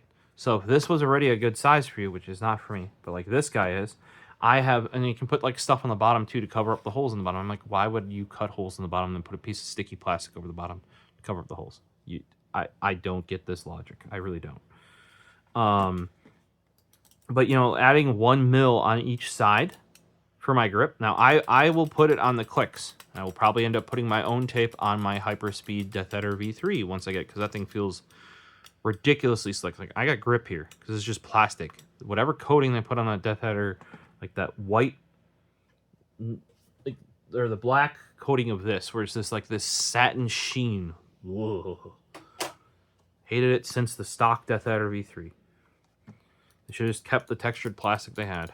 But yeah, this rubber grips on the side, they legitimately feel good. So I'm kind of, now I do know that they degrade in like SteelSeries. Instead of like, this is like a nice molded in one. Razer learned to mold them in really nicely as well, where it's like actually like closer to a power tool. This is like an injection molded into the plastic, costs more. Whereas SteelSeries would cheap out, and they'd effectively do a stick-on grip, and then they'd always make these cuts in it where would make it look cool, but that would actually just give it a place to peel, right? Because they weakened it right there. Whereas this, if you notice, it wraps all the way around the curve. Even though it's molded in there, it doesn't stop here, because you really don't actually need grip all the way back here, but by getting it all the way around the curve, right, you're being anchored over here where you're not gripping on it, and that's what's anchoring it in. You know, this feels great, to be truthful on here. Like, I hadn't held like one of Logitech's rubberized side mice, and this feels great. Like I said, this is done very close to like a power tool style thing. You're not peeling that off. Razer towards the end was doing that as well. SteelSeries could not get it for the life of them. It was effectively like they would dish out or cut out like a place for it to stick into, but it would still be like a thick rubber grip that was just stuck in there, stuck on it, rather than molded in. Now, do I need this? No. It does add substantial weight because that rubber is much heavier than this plastic. The more I use this thing, though, the better. And I think that's just because I'm getting further and further and less time on, you know, like as reference for my normal mice. But yeah, choke up. If you have got the DEX, or like when you're trying it out, choke up more than you usually would. If you look, my fingers are actually right on the edge of that. Whereas normally on something like this, they're a little bit behind the edge, right? So I am choking up about that much more, and it is way more comfortable to do that than, you know, like, I want to grip it back here, and that's where my knuckles hit that ridge. If I just a little bit, this gets right in line with that ridge there, so that's no longer an issue. Like, look at that right there. Right, that's comfy. Now, I don't know if that's necessarily my grip, but sometimes you really do, and this is something that Rocket Jump Ninja has talked on a couple times. And he goes towards the smaller mice. I don't necessarily agree with that a smaller mice for your size hand is like going to be more precise. Problem is like I'll cramp up like this thing. It's a smaller grip, all right, but like my hand will cramp up. It's not the right grip for me. But I can use the XE Small, in gaming at least, as long as I can the XE. The thing comes in desktop. When I'm using it for a full day, the bigger size of the XE is just more comfortable. And realistically, I am on with that XEM, but I don't know if that's because of the newer tech inside of it, or lighter weight, or like there's more variables there. That's where you should be able to go. Like, some of the things that you could test there for those who like the normal Pro mouse. If you've got the original Pro and like you got the Superlight too, you know, does that sensor upgrade? I would say any sensor 3310 and newer really doesn't friggin' matter. The weight might matter more. I don't, like, I get more affected by how light it is, and will appreciate that, but I don't even need, because like I said, I use an XE. Those are like 70 something grams or whatever. That's light enough for me. but the lightness matters more, and I prefer the shape. Like, it's got to be a shape I like. I don't, because some people go down to like these little things that are like this big because they're like 20 grams or whatever, and they barely have a middle click. I don't even know how you guys hold that. If that's what you want to do though, have at it. But comparing stuff like this, like ergonomically wise, like these are all aimed at similar people. I would say this is aimed at the people that didn't like. They want to move the. I always thought, and I've said this before during my Death Header review, the V3 Pro is basically a Death Header for the people who don't like Death Headers. Yeah. So, and the Viper V3 Pro is the Viper for the people who like Death Headers, like the ambidextrous mouse for people who like Death Headers. And you can kind of see, like I said, the grip. This is flatter. This is a little bit more to the right. You can see it kind of sloped. Now this is very, very canted to the right, even more so than the 703. It falls away over here, which then causes your hand to. I'm exaggerating a little on the video here, But like I said, the more I use it and the more I get what the grip that's supposed to work with this on it, the better it does feel. And sometimes, like, you may just be comfortable with the grip you have because that's what you're used to. Like, I use the XE since it came out. It's been over 2 years now, and that's been my main mouse basically since it's existed. I knew it was going to be when they announced it. The fact that they announced it and they're like, yeah, this is actually a Productivity X gaming mouse, like, as in they designed it for both. I was like, you're singing my tune, like that sort of thing. I knew it was going to be, and now obviously if it would have sucked, I wouldn't continue to use it. But it ended up being exactly what they described, and that's why I've literally been running it since. I've run my wired one into the ground, sadly. But that is also why I say buy mice that have a current model, because, you break your XE, you can just go buy another one if it's out of warranty. Whereas if you use like a Final mouse and you love your Final mouse, once you wear it out by using it daily, did you buy 3 of them? Let's hope so. Right? So before we go, I didn't even think about this. I didn't even open up most of this accessory bin. So here is the dongle Daikazoku. Dongle family, for those wondering. This is apparently the same size dongle as the Superlight 2. And it does say Pro X2 DEX.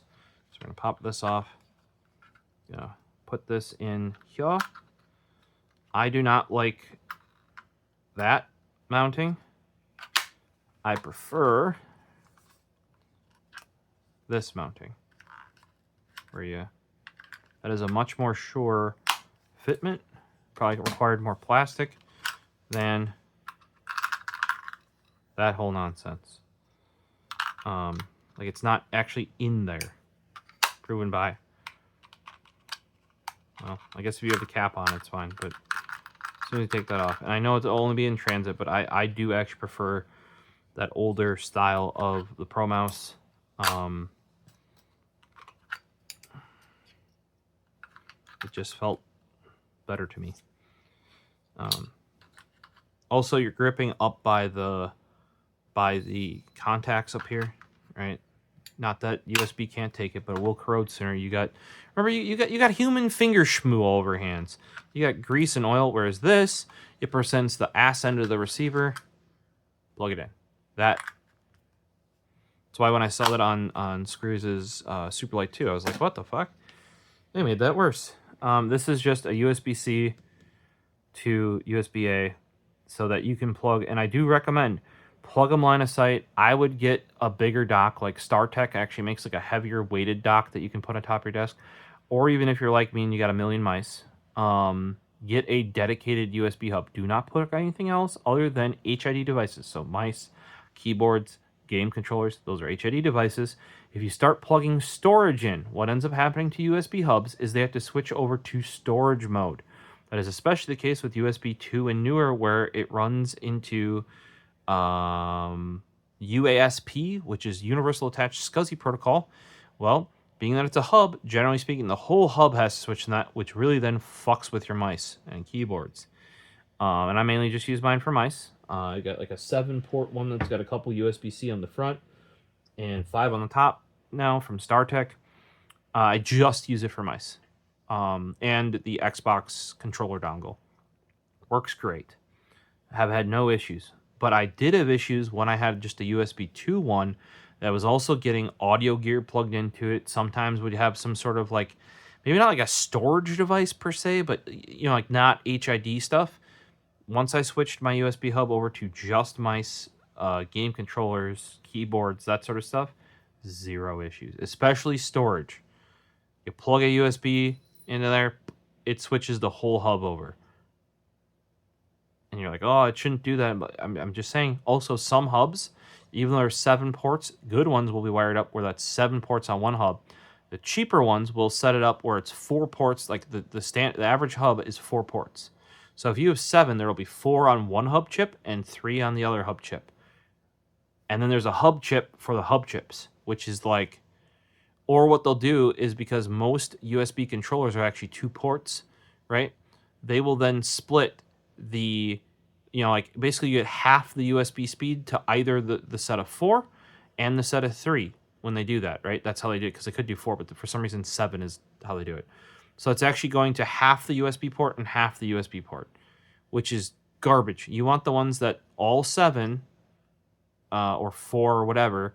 That's why like an old Belkin one I had lasted forever, because it was just a simple 4 port and you want powered. You do not want it bus powered. But you want to make sure, like some of them will designate this, that they use 1 chip. Once you start getting like even more, some of them like Sabrent makes them.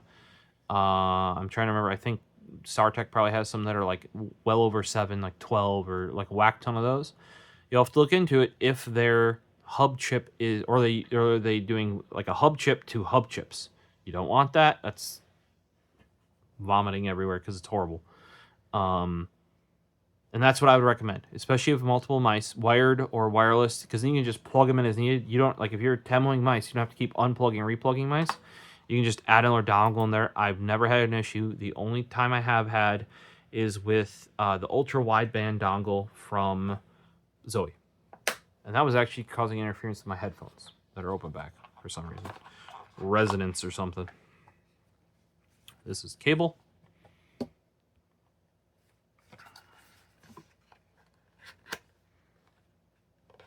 So that'd be my recommendation. If you guys want to talk more about USB hubs sometimes, the default USB hub is shitty. Let's put it that way. Like any of the stuff you generally, like the USB used to be good. Like the Belkin one I was talking about, that was a solid hub. People didn't like it though because it only had ports in the back, right? So power came in the back. The USB-B port went in the back. That's another place, another way to see a quality USB hub. It should nowadays either have a USB-B, B 3.0, or Type-C. Don't fuck with anything else. Like if it's got mini B, micro B, garbage probably. You want B, big B, or USB-C. So you can tell that they do not expect you to run wired, because they just gave you a rubber cable. However, you can still see that they're a quality mouse brand. They put a ferrite on here. Mice should have ferrites. Being that they have a polling rate, the RFI that comes off there, if you've ever been on an old computer, you move the mice around, you can actually hear the beep, beep, beep, beep, beep. That's the RFI going into the unshielded speaker, because the green wire is going to be very close to this. That and for those wondering, you gotta remember, ferrites do not protect this from RFI. They prevent this from sending out RFI, which is why if you look at even like the old school Microsoft Wheelmouse Optical, which is the cheaper version of either the IntelliMouse Optical, or the IntelliMouse Explorer IME, all of those will have a ferrite on them, and actually one bigger than this. But Logitech understands that. They understand how tuning it. So if you do use it, it's not going to do that sort of stuff. But if you ever see a mouse without a ferrite, or like I've had custom mice cables made that don't have ferrites, which they're going for that ultra super lightweight, barely any metal on it. Or barely any like metal in it that makes it lighter weight sort of stuff. I can kind of understand that. But a retail mouse should have, here you go, here's the 703 cable. Look at that. Logitech actually managed. Look, a ferrite. Yeah, it's probably the same ferrite. That one's shinier than this one. You know, I'm sure if I open up the 309, it's gonna be similar. I never really finished unboxing that one. But yeah, you can tell they didn't expect you to use this because they used to give you this like really nice, like shoestring style paracord flexi cable that could plug into the front. They've given up because I think they found out that people with this high end of a mouse that spend this much just have another mouse if it dies. Or they only want to game with it wireless anyway. So why are you putting all this extra money into making sure it can game wired when people just don't do that? So I got my foot. Haha. I'm putting that on. Haha. Oop. I'm going to drop it on the floor. Haha. Drop it on the floor again. It's getting late. I literally installed it backwards. Aha. I don't know how you even freaking do that. It's a magnet.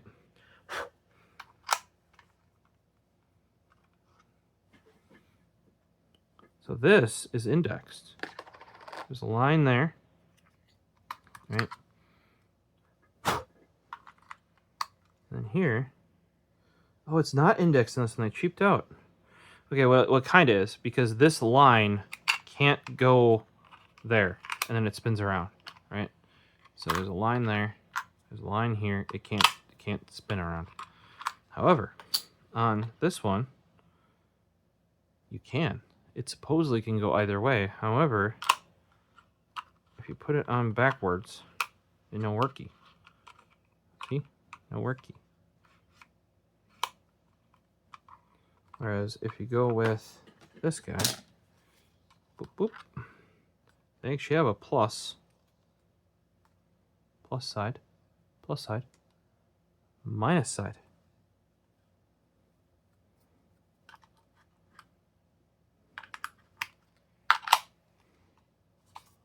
So, yeah.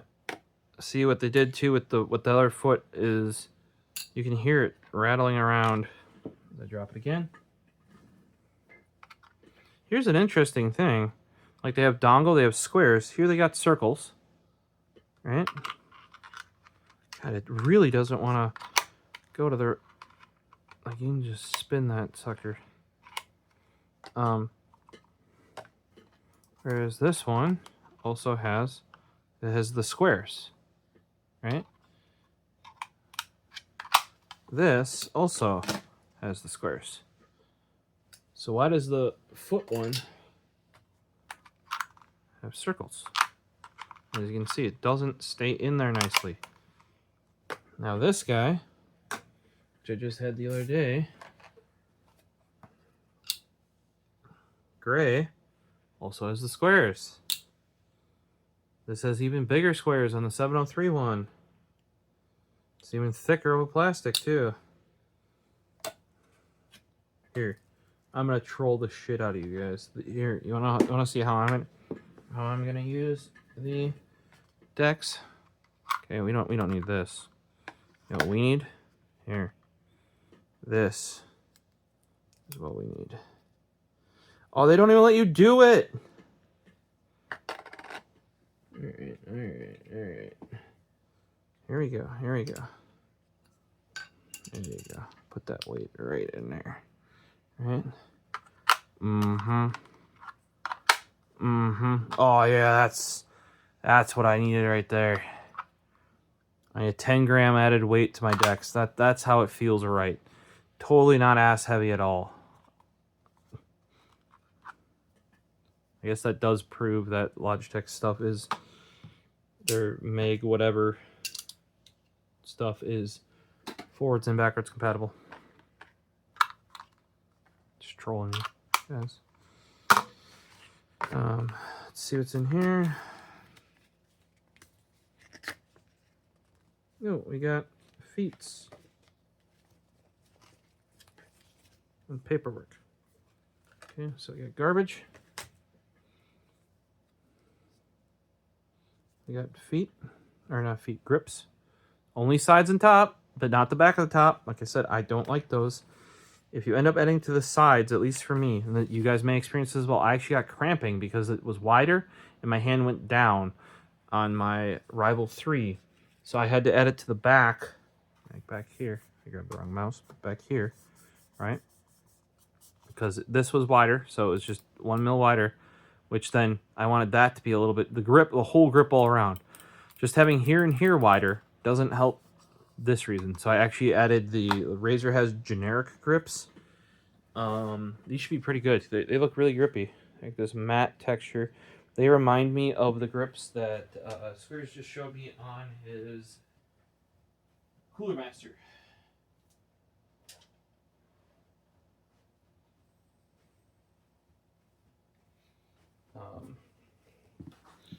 It's like a very rubbery, almost like, if you can see the texture on that. A little bit different than lizard skins, but like there's definitely athletic grip tape that's similar to that. And I know people would use like generic athletic grip tape to put on mice back in like when this started becoming popular. So we have Pro Superlight 2 DEX. Pro Superlight 2 DEX. And you're like, Elliot, it's not writing very well. I agree.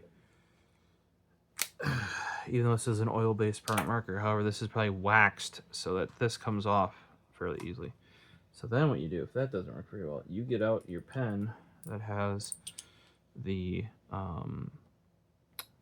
space pen refill in it.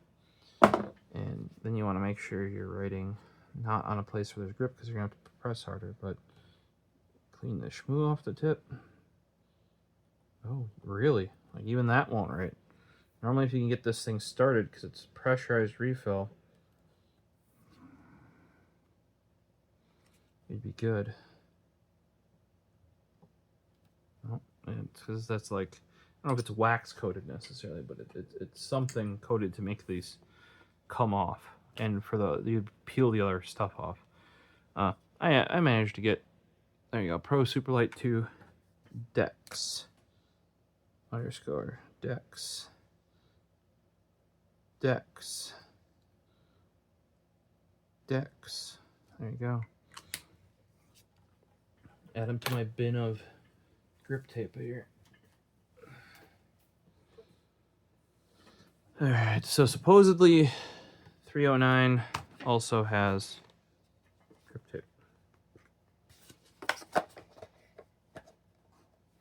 we're going to keep this because I want to take some pictures of the box. I usually archive that because I don't really keep the boxes. You guys saw what I store in. I store in these little containers. They're much easier. I just put the dongle in, or if it can go inside the mouse, I put it inside the mouse. Otherwise, if it's like a Razer mouse that has all the extra dongles, I just put that in there with it, like that. Put the mouse in.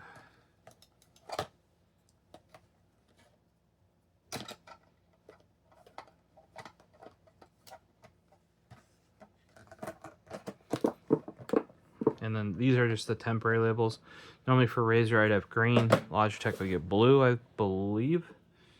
SteelSeries is orange. Corsair is yellow, from what I recall. So let's take a look what's all in here. Okay, so we got grips. Screw said it. He's like, oh, you should have got grips in there. Why don't you put grips on your 309? The 309, the grips are not going to save the 309. I'm sorry to tell you guys. They're just not. However, I will keep them like I'm sorry, but like nothing unless you're a fingertip gripper. Then maybe tell me if grips matter. You know, like I think the white one of this guy looks with the semi-translucent gray. Technically, the bottom of the black one is semi-translucent, but it's black on black. This looks much better in my opinion. I don't understand this whole nonsense, probably because of the battery, and then the things under there, like. I don't know. The clicks on these feel really good. Obviously, DEX feels better. I went over that already. I have to imagine the Superlight 2 feels even better than, also feels better than the G309, if the DEX feels that good. G309, G309, G309, G309, G309, G309. If wondering why I write it on the back here, otherwise. Alright. Which one's that for? Versus this one, versus that one, versus that one, versus... No, bro. And all the good brands use 3M. No way in hell are you... Here's another one with little squares. I wonder why the bottom of the DEX uses circles. Circle magnets instead of square magnets. As I drop them further on the floor. Yep. Hey, here's my non-hero G703 dongle.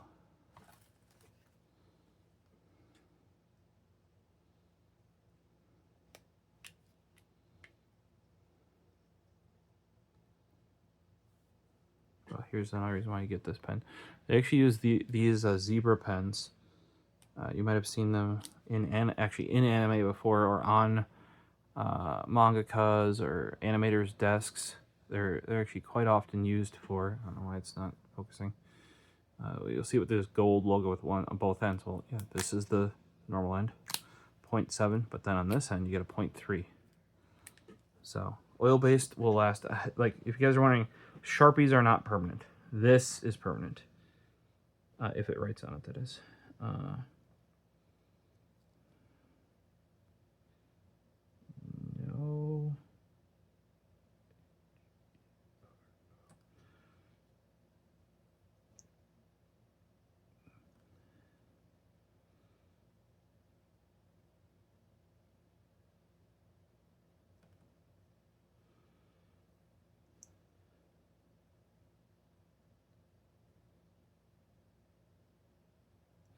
You can do stuff like that.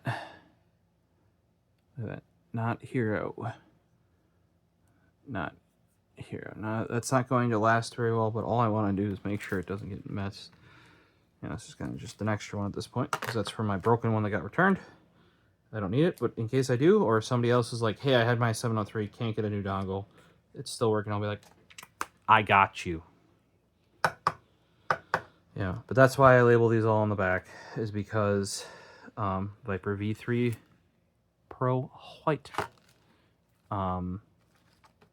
Otherwise, I would never know what's what. I also have another bin of just weights, just panels, just, you know, right now some of those are in there.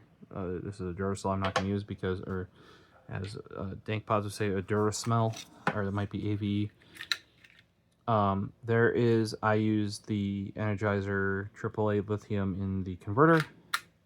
Been doing that, I don't know, since I went over the lithium stuff all the way back with the G602. So people who think that's hot shit, I did all the weight stuff when back on Geek Hack when the G602 came out, because it was their first mouse that could only run on 1 of 2 batteries as well. And I'm like, oh, they claim it's gonna be lighter running on 1 of 2 batteries. I think it would just be lighter in general by running on a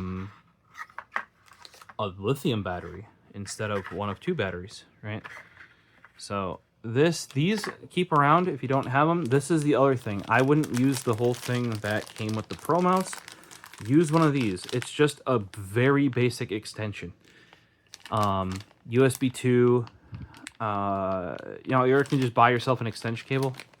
Best Buy actually has some really thick, really high gauge. Love them. They're 12-foot ones if 6-foot isn't enough for you. Those things are nutty reliable. I don't know, like they're outside of USB specs, but I have the best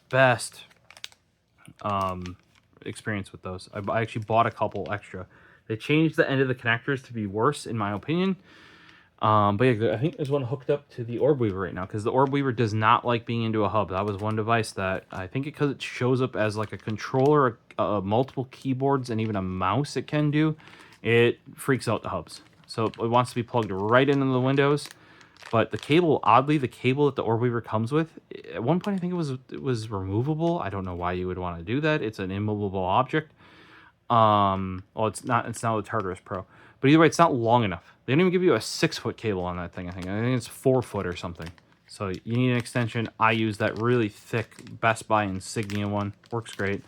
This is what I would use though if you just want to take your dongle from and you go boop and have that on your desk. You know, have it at the edge of your mouse pad as close as you can get reasonably, and you know, that's my recommended way of doing it. You know, because some if you have one of the higher pulling mice, you will find an advantage on some motherboards, some newer motherboards, like towards the X570S refresh boards, like the Razer Tai Chi Razer edition, or I have the X570 PG something, not the PG Lightning, that's an X670 board. All the other Asus and ASRock and stuff like that, they all have these like Lightning gaming ports or whatever. They're designed for higher than 1000 hertz pulling, like mice and keyboards and stuff like that. That's where you might not want to go in the hub if you have one of those ports. I do not. That's why I'm still using the hub. But then you might want to use one of these extensions. Now watch out, some of those ports have to be USB 3. This cheesy extension that they give you, I've used these for all sorts of things. Or even at work, when people are like, oh, like my mice like disconnects, I give them one of these because I literally have a bag of these with all the mice I have. Or even just like mice other people have got. They're like, oh, I don't need this, so here you can have it. Sometimes you just gotta get that dongle out from behind the computer. That's why they have you plug it into like one of these stupid things that uses the wired cable for the mouse. That's so that you can't plug the mouse into charge, which would make it wired mode, and the dongle at the same time, because it could cause issues. Gets confusey. But otherwise, if it's just they plug their mouse in the back side of their computer thing, and they have a metal desk like I do, and the dongle is behind the metal part, or is banging around underneath the desk, surrounded by metal. You just need to get it out from behind with one of these little guys. So keep these, even if you're not going to use it initially. They come in handy. Or for like, say if you have like one of those little Bluetooth dongles that you're using, or a little Wi-Fi dongle, get this out from your computer. Is a giant metal box. Okay, you just get it out from behind there. You know what I mean? You know, and that's like stuff like that with the Wi-Fi cards. This is only USB 2. Remember, so you may want to buy a USB 3 one. But for those sort of things, you want dedicated ports. And most USB ports on a motherboard are at a minimum 2 ports per controller. You do not want to share, like put a webcam and a Wi-Fi controller, or a webcam and a capture card on the same port that go to the same controller. I can go into that further in some other times, but basically you only, the controller has the bandwidth, not the physical port. And some Asus boards, some other brands have done it too, but Asus especially is bad about it. They'll be like, you've got 22 USB ports. It turns out there's actually only 4 real ports, and they're just on a hub. Vomits everywhere, because that is horrible. You want that direct plug-in to the back to a real like controller, like directly the controller, rather than just to say you have more ports, they use an internal hub. Well, you run into issues then. Then you start having to find where, okay, well, these ports are the built-in ports that are on the Intel controller, or this is the third-party controller that's ass, and my Pixel doesn't show up on it, so I have to use the back USB-C port instead of the front USB-C port, even though it shouldn't matter if they're all done correctly, because they're not all done correctly, because they're cheaping out in places. I've definitely run into that with even my, actually I'm running an Asus board. I was going to say I have an ASRock. No, I don't. I have an Asus ROG, like they're like, not the top board, it's the Hero version, I think, which is one down from the top end of their, like, because there's the Extreme and the Hero. I think it's the Hero, or I have just the ROG Rampage, whatever, the one down from the top one, because I think the Hero might be the 3rd tier now. But yeah, on there, my front USB-C is different than my rear USB-C. Also, my front USB 3 is different than my rear USB-C, so I have like my little dongle flash drive that's an SSD that I don't have on hand at the moment. It's like this big. I got it from Japan. It's made by Buffalo. That will not work on my front ports properly. Plug it in a back port, especially the USB 3.1 one, flies. I have similar issues with some. So I actually have a cable running from the back that's a USB-C cable to the back USB-C port, because my front USB-C port is wired correctly. Fractal has a header for it. The cable's good. It's not too long, because like there's very short lengths in USB-C. And when you have a front header, it actually counts the cable that's inside your case. So that means that cable is going to be even shorter for the front. That's why your Samsung cables are only like that long. They're not 3 foot long or even 1.5 feet long. A lot of times they're only like a half a foot long. That's because they're expecting you to put it in a front panel port, and there's already cable inside your computer that's going to the real port on the motherboard. I have the correct stuff for that, and sometimes certain drives just don't like that front one. You plug it all the way in the back one, which is the native ones that go to the chipset, works every time. So I make sure I have a cable that comes back around from the back, and you're like, oh, I never have all these issues. You have less products than I do. I could definitely give you products where here's one that will work. Or like Samsung SSDs will work on all the ports, because they make those, they nail those down here. There's a reason why I got here's a T9, here's a T7, here's a T7 rough edition. Yeah. That's why I have so many of them, because they just work. They work on your smartphone, right? They just don't work as fast on your smartphone because they drain the battery out of nowhere. Same thing. They'll work on the front ports. It'll be a little funky, but they will work.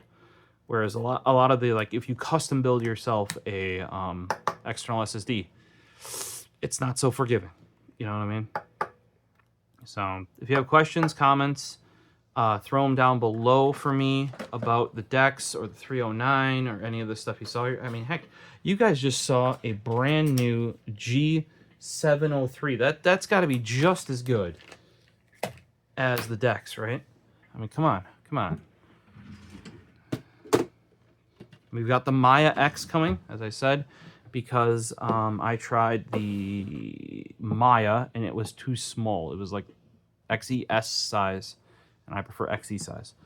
The one thing that we didn't do this entire time is give you a 360 degree, and I'm down to 10%. The one thing I will say, they said, they as in Google, said that the Pixel 9 Pro would no longer overheat when recording video.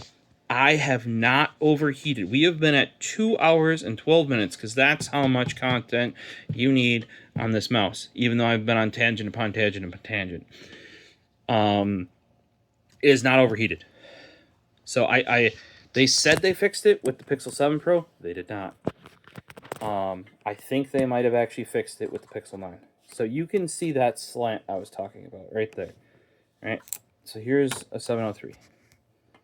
There's slant, but nowhere near as much. That is a fairly hefty slant. I have other mice that have more of a cant even than this, but they're few and far between, right? I don't know why it's refusing to focus. There we go.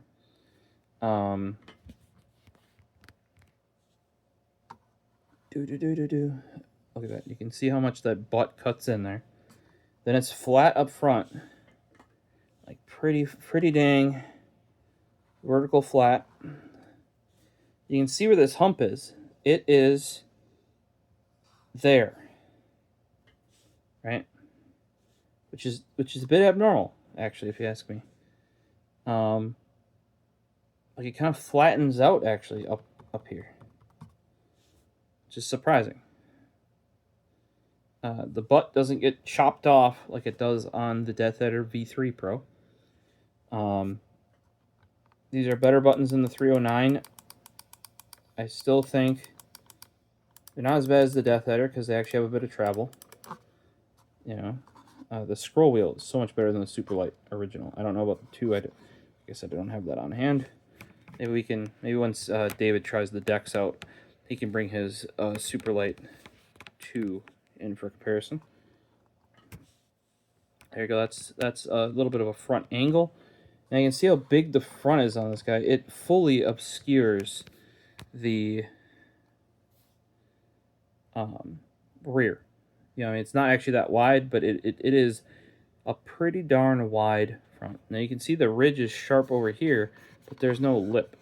Over here, though, there's a lip. Right?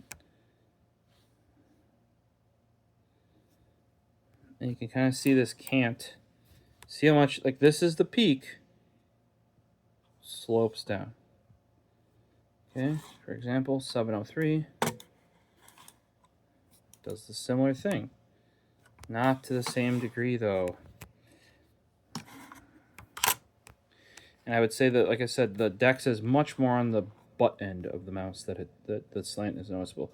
So here you go. Here on this side, it is not even vertical. It's starting to cant out, like left. Might be doing it a little bit really towards the front here. Yeah, it is. On the very front, it's actually like, not vertical, but like this way, right? But the side here does that all the way back there already.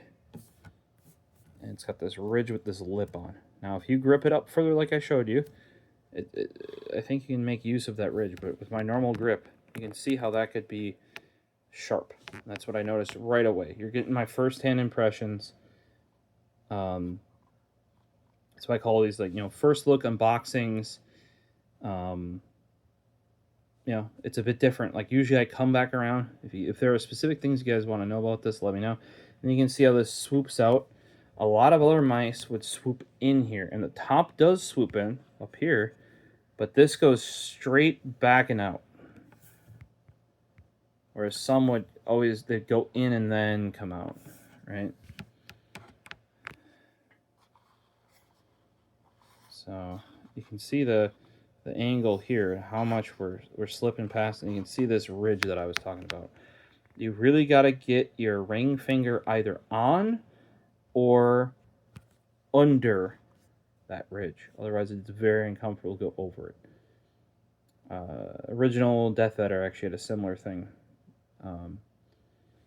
Not that long. That, like I said, it goes a ways. Now, if you get your finger in the right spot, you follow right along it. I would say that this mouse is not forgiving for using the wrong grip. And my natural grip to it is the wrong. And here you can definitely see this angle. Goes down to nothing on the front, up to the back. And it's a pretty high butt there, right? So that's why your pinky might drag, is it's only just off there and actually all the way forward, like it's basically on the surface. So, yeah, depending on your grip, especially the canted forward, it may drag a bit for you. And then we're back around here, but you can see the angle to the right. Hopefully, if focus stays focused. You can see how it does scoop in substantially, but then it's basically straight on after this point, like, which is where this line is up top for the switch. From that point on, it's just a ridge that goes forward. And actually, this one also, even more so than the left side of the mouse, starts canting from vertical to over that way. So it goes from being canted like that to very quickly and then like a little bit that way. So I would say this has got to be Logitech's most right-handed ergo gaming mouse in quite some time. And very much on the, like, choke up on it a bit more, full-on palm grip, for sure. You know, got to really get up in there. You know, maybe a little bit of wrist, but most of this is just floating here. That responsiveness for me for the clicks is gonna take some getting used to, because I'm normally here. This one's not plugged in. I don't claw, but I got a little bit of spring in the back of that knuckle here. You know, like that. Whereas with this up here like that, this is I can't get that little. But I'll be using this during work too, you know, to break in the shape, but you can definitely tell, like, my hand is much more like, instead of here where I'm very natural, like almost flat like this, especially lately after using the XE, it's like, is that better or worse? I think that depends on your ergonomics and your, like I said, if you see this, I can actually use the same grip on the XE small that I do on the XE big. Here's XE big, here's XE small. It's just doesn't fill my hand up as much. You know? Like I said, I know people that I was professing my love of this shape, and they're like, hmm. And then they come and grab this guy, and they're like, hoo-wee. Also, people who normally don't pay more than like $40 for a gaming mouse were considering buying it with how much they like that shape. That's like 100 plus, like I think it's like 150 for these latest Vaxi mice, and they bought it. Based on so they sold the graphics card to Frozen Slate because he needed like a lower end one as a secondary GPU, kind of like I have the 3050. We're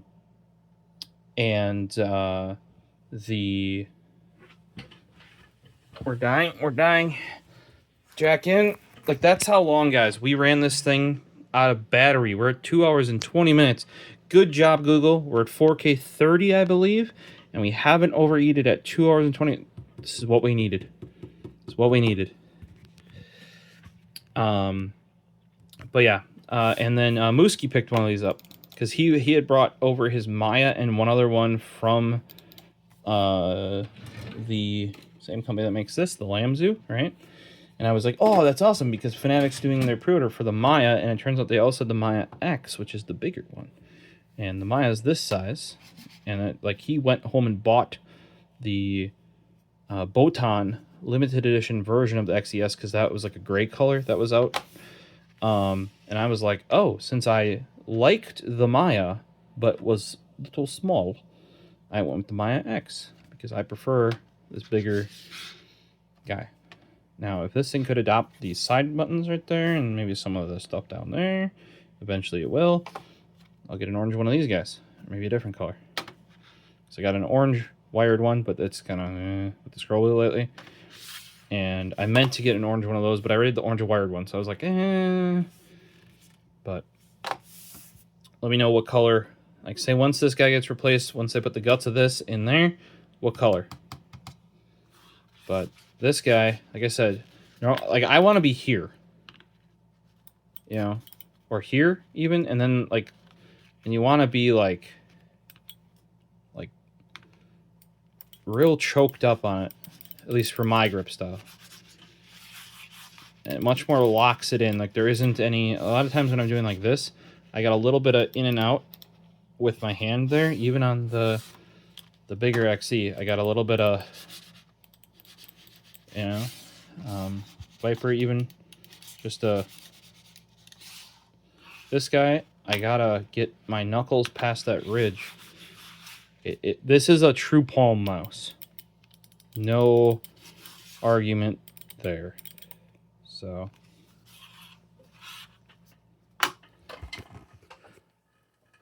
hope this video was fun for you guys. It was a long one.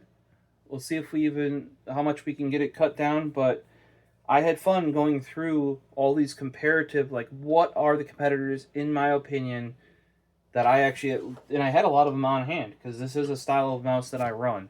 I think this is a more suited one for somebody who's even further palm grip, like what I would call like a top palm grip, than I am, because I'm more of like a rear palm. Always been very suited to Logitech, like G700, 700S, G602, 604, even something like the 703, even though it might not be my favorite. I was using the 603 for the long time. You know, like that style, where it's usually a little bit more curved on its rear hindquarters, rather than this falling away, causing the hand to really, really tilt. That, like, I've always been a good fit for a lot of Logitech mice, even if I didn't always. I mean, I went from the 502 to the 602, or sorry, to the 402, 502 to the 402. Broke the middle click twice on the 402, went to the 602, broke the middle click twice on there. Yeah. Highly recommend middle click for reload, but you might wear your mice out. So, hopefully you enjoyed the video. I gotta clean this mess up and go to sleep. We're well past when Paisley wanted to go and watch some anime. So, I'm gonna sit down. You guys have a good one. Peace.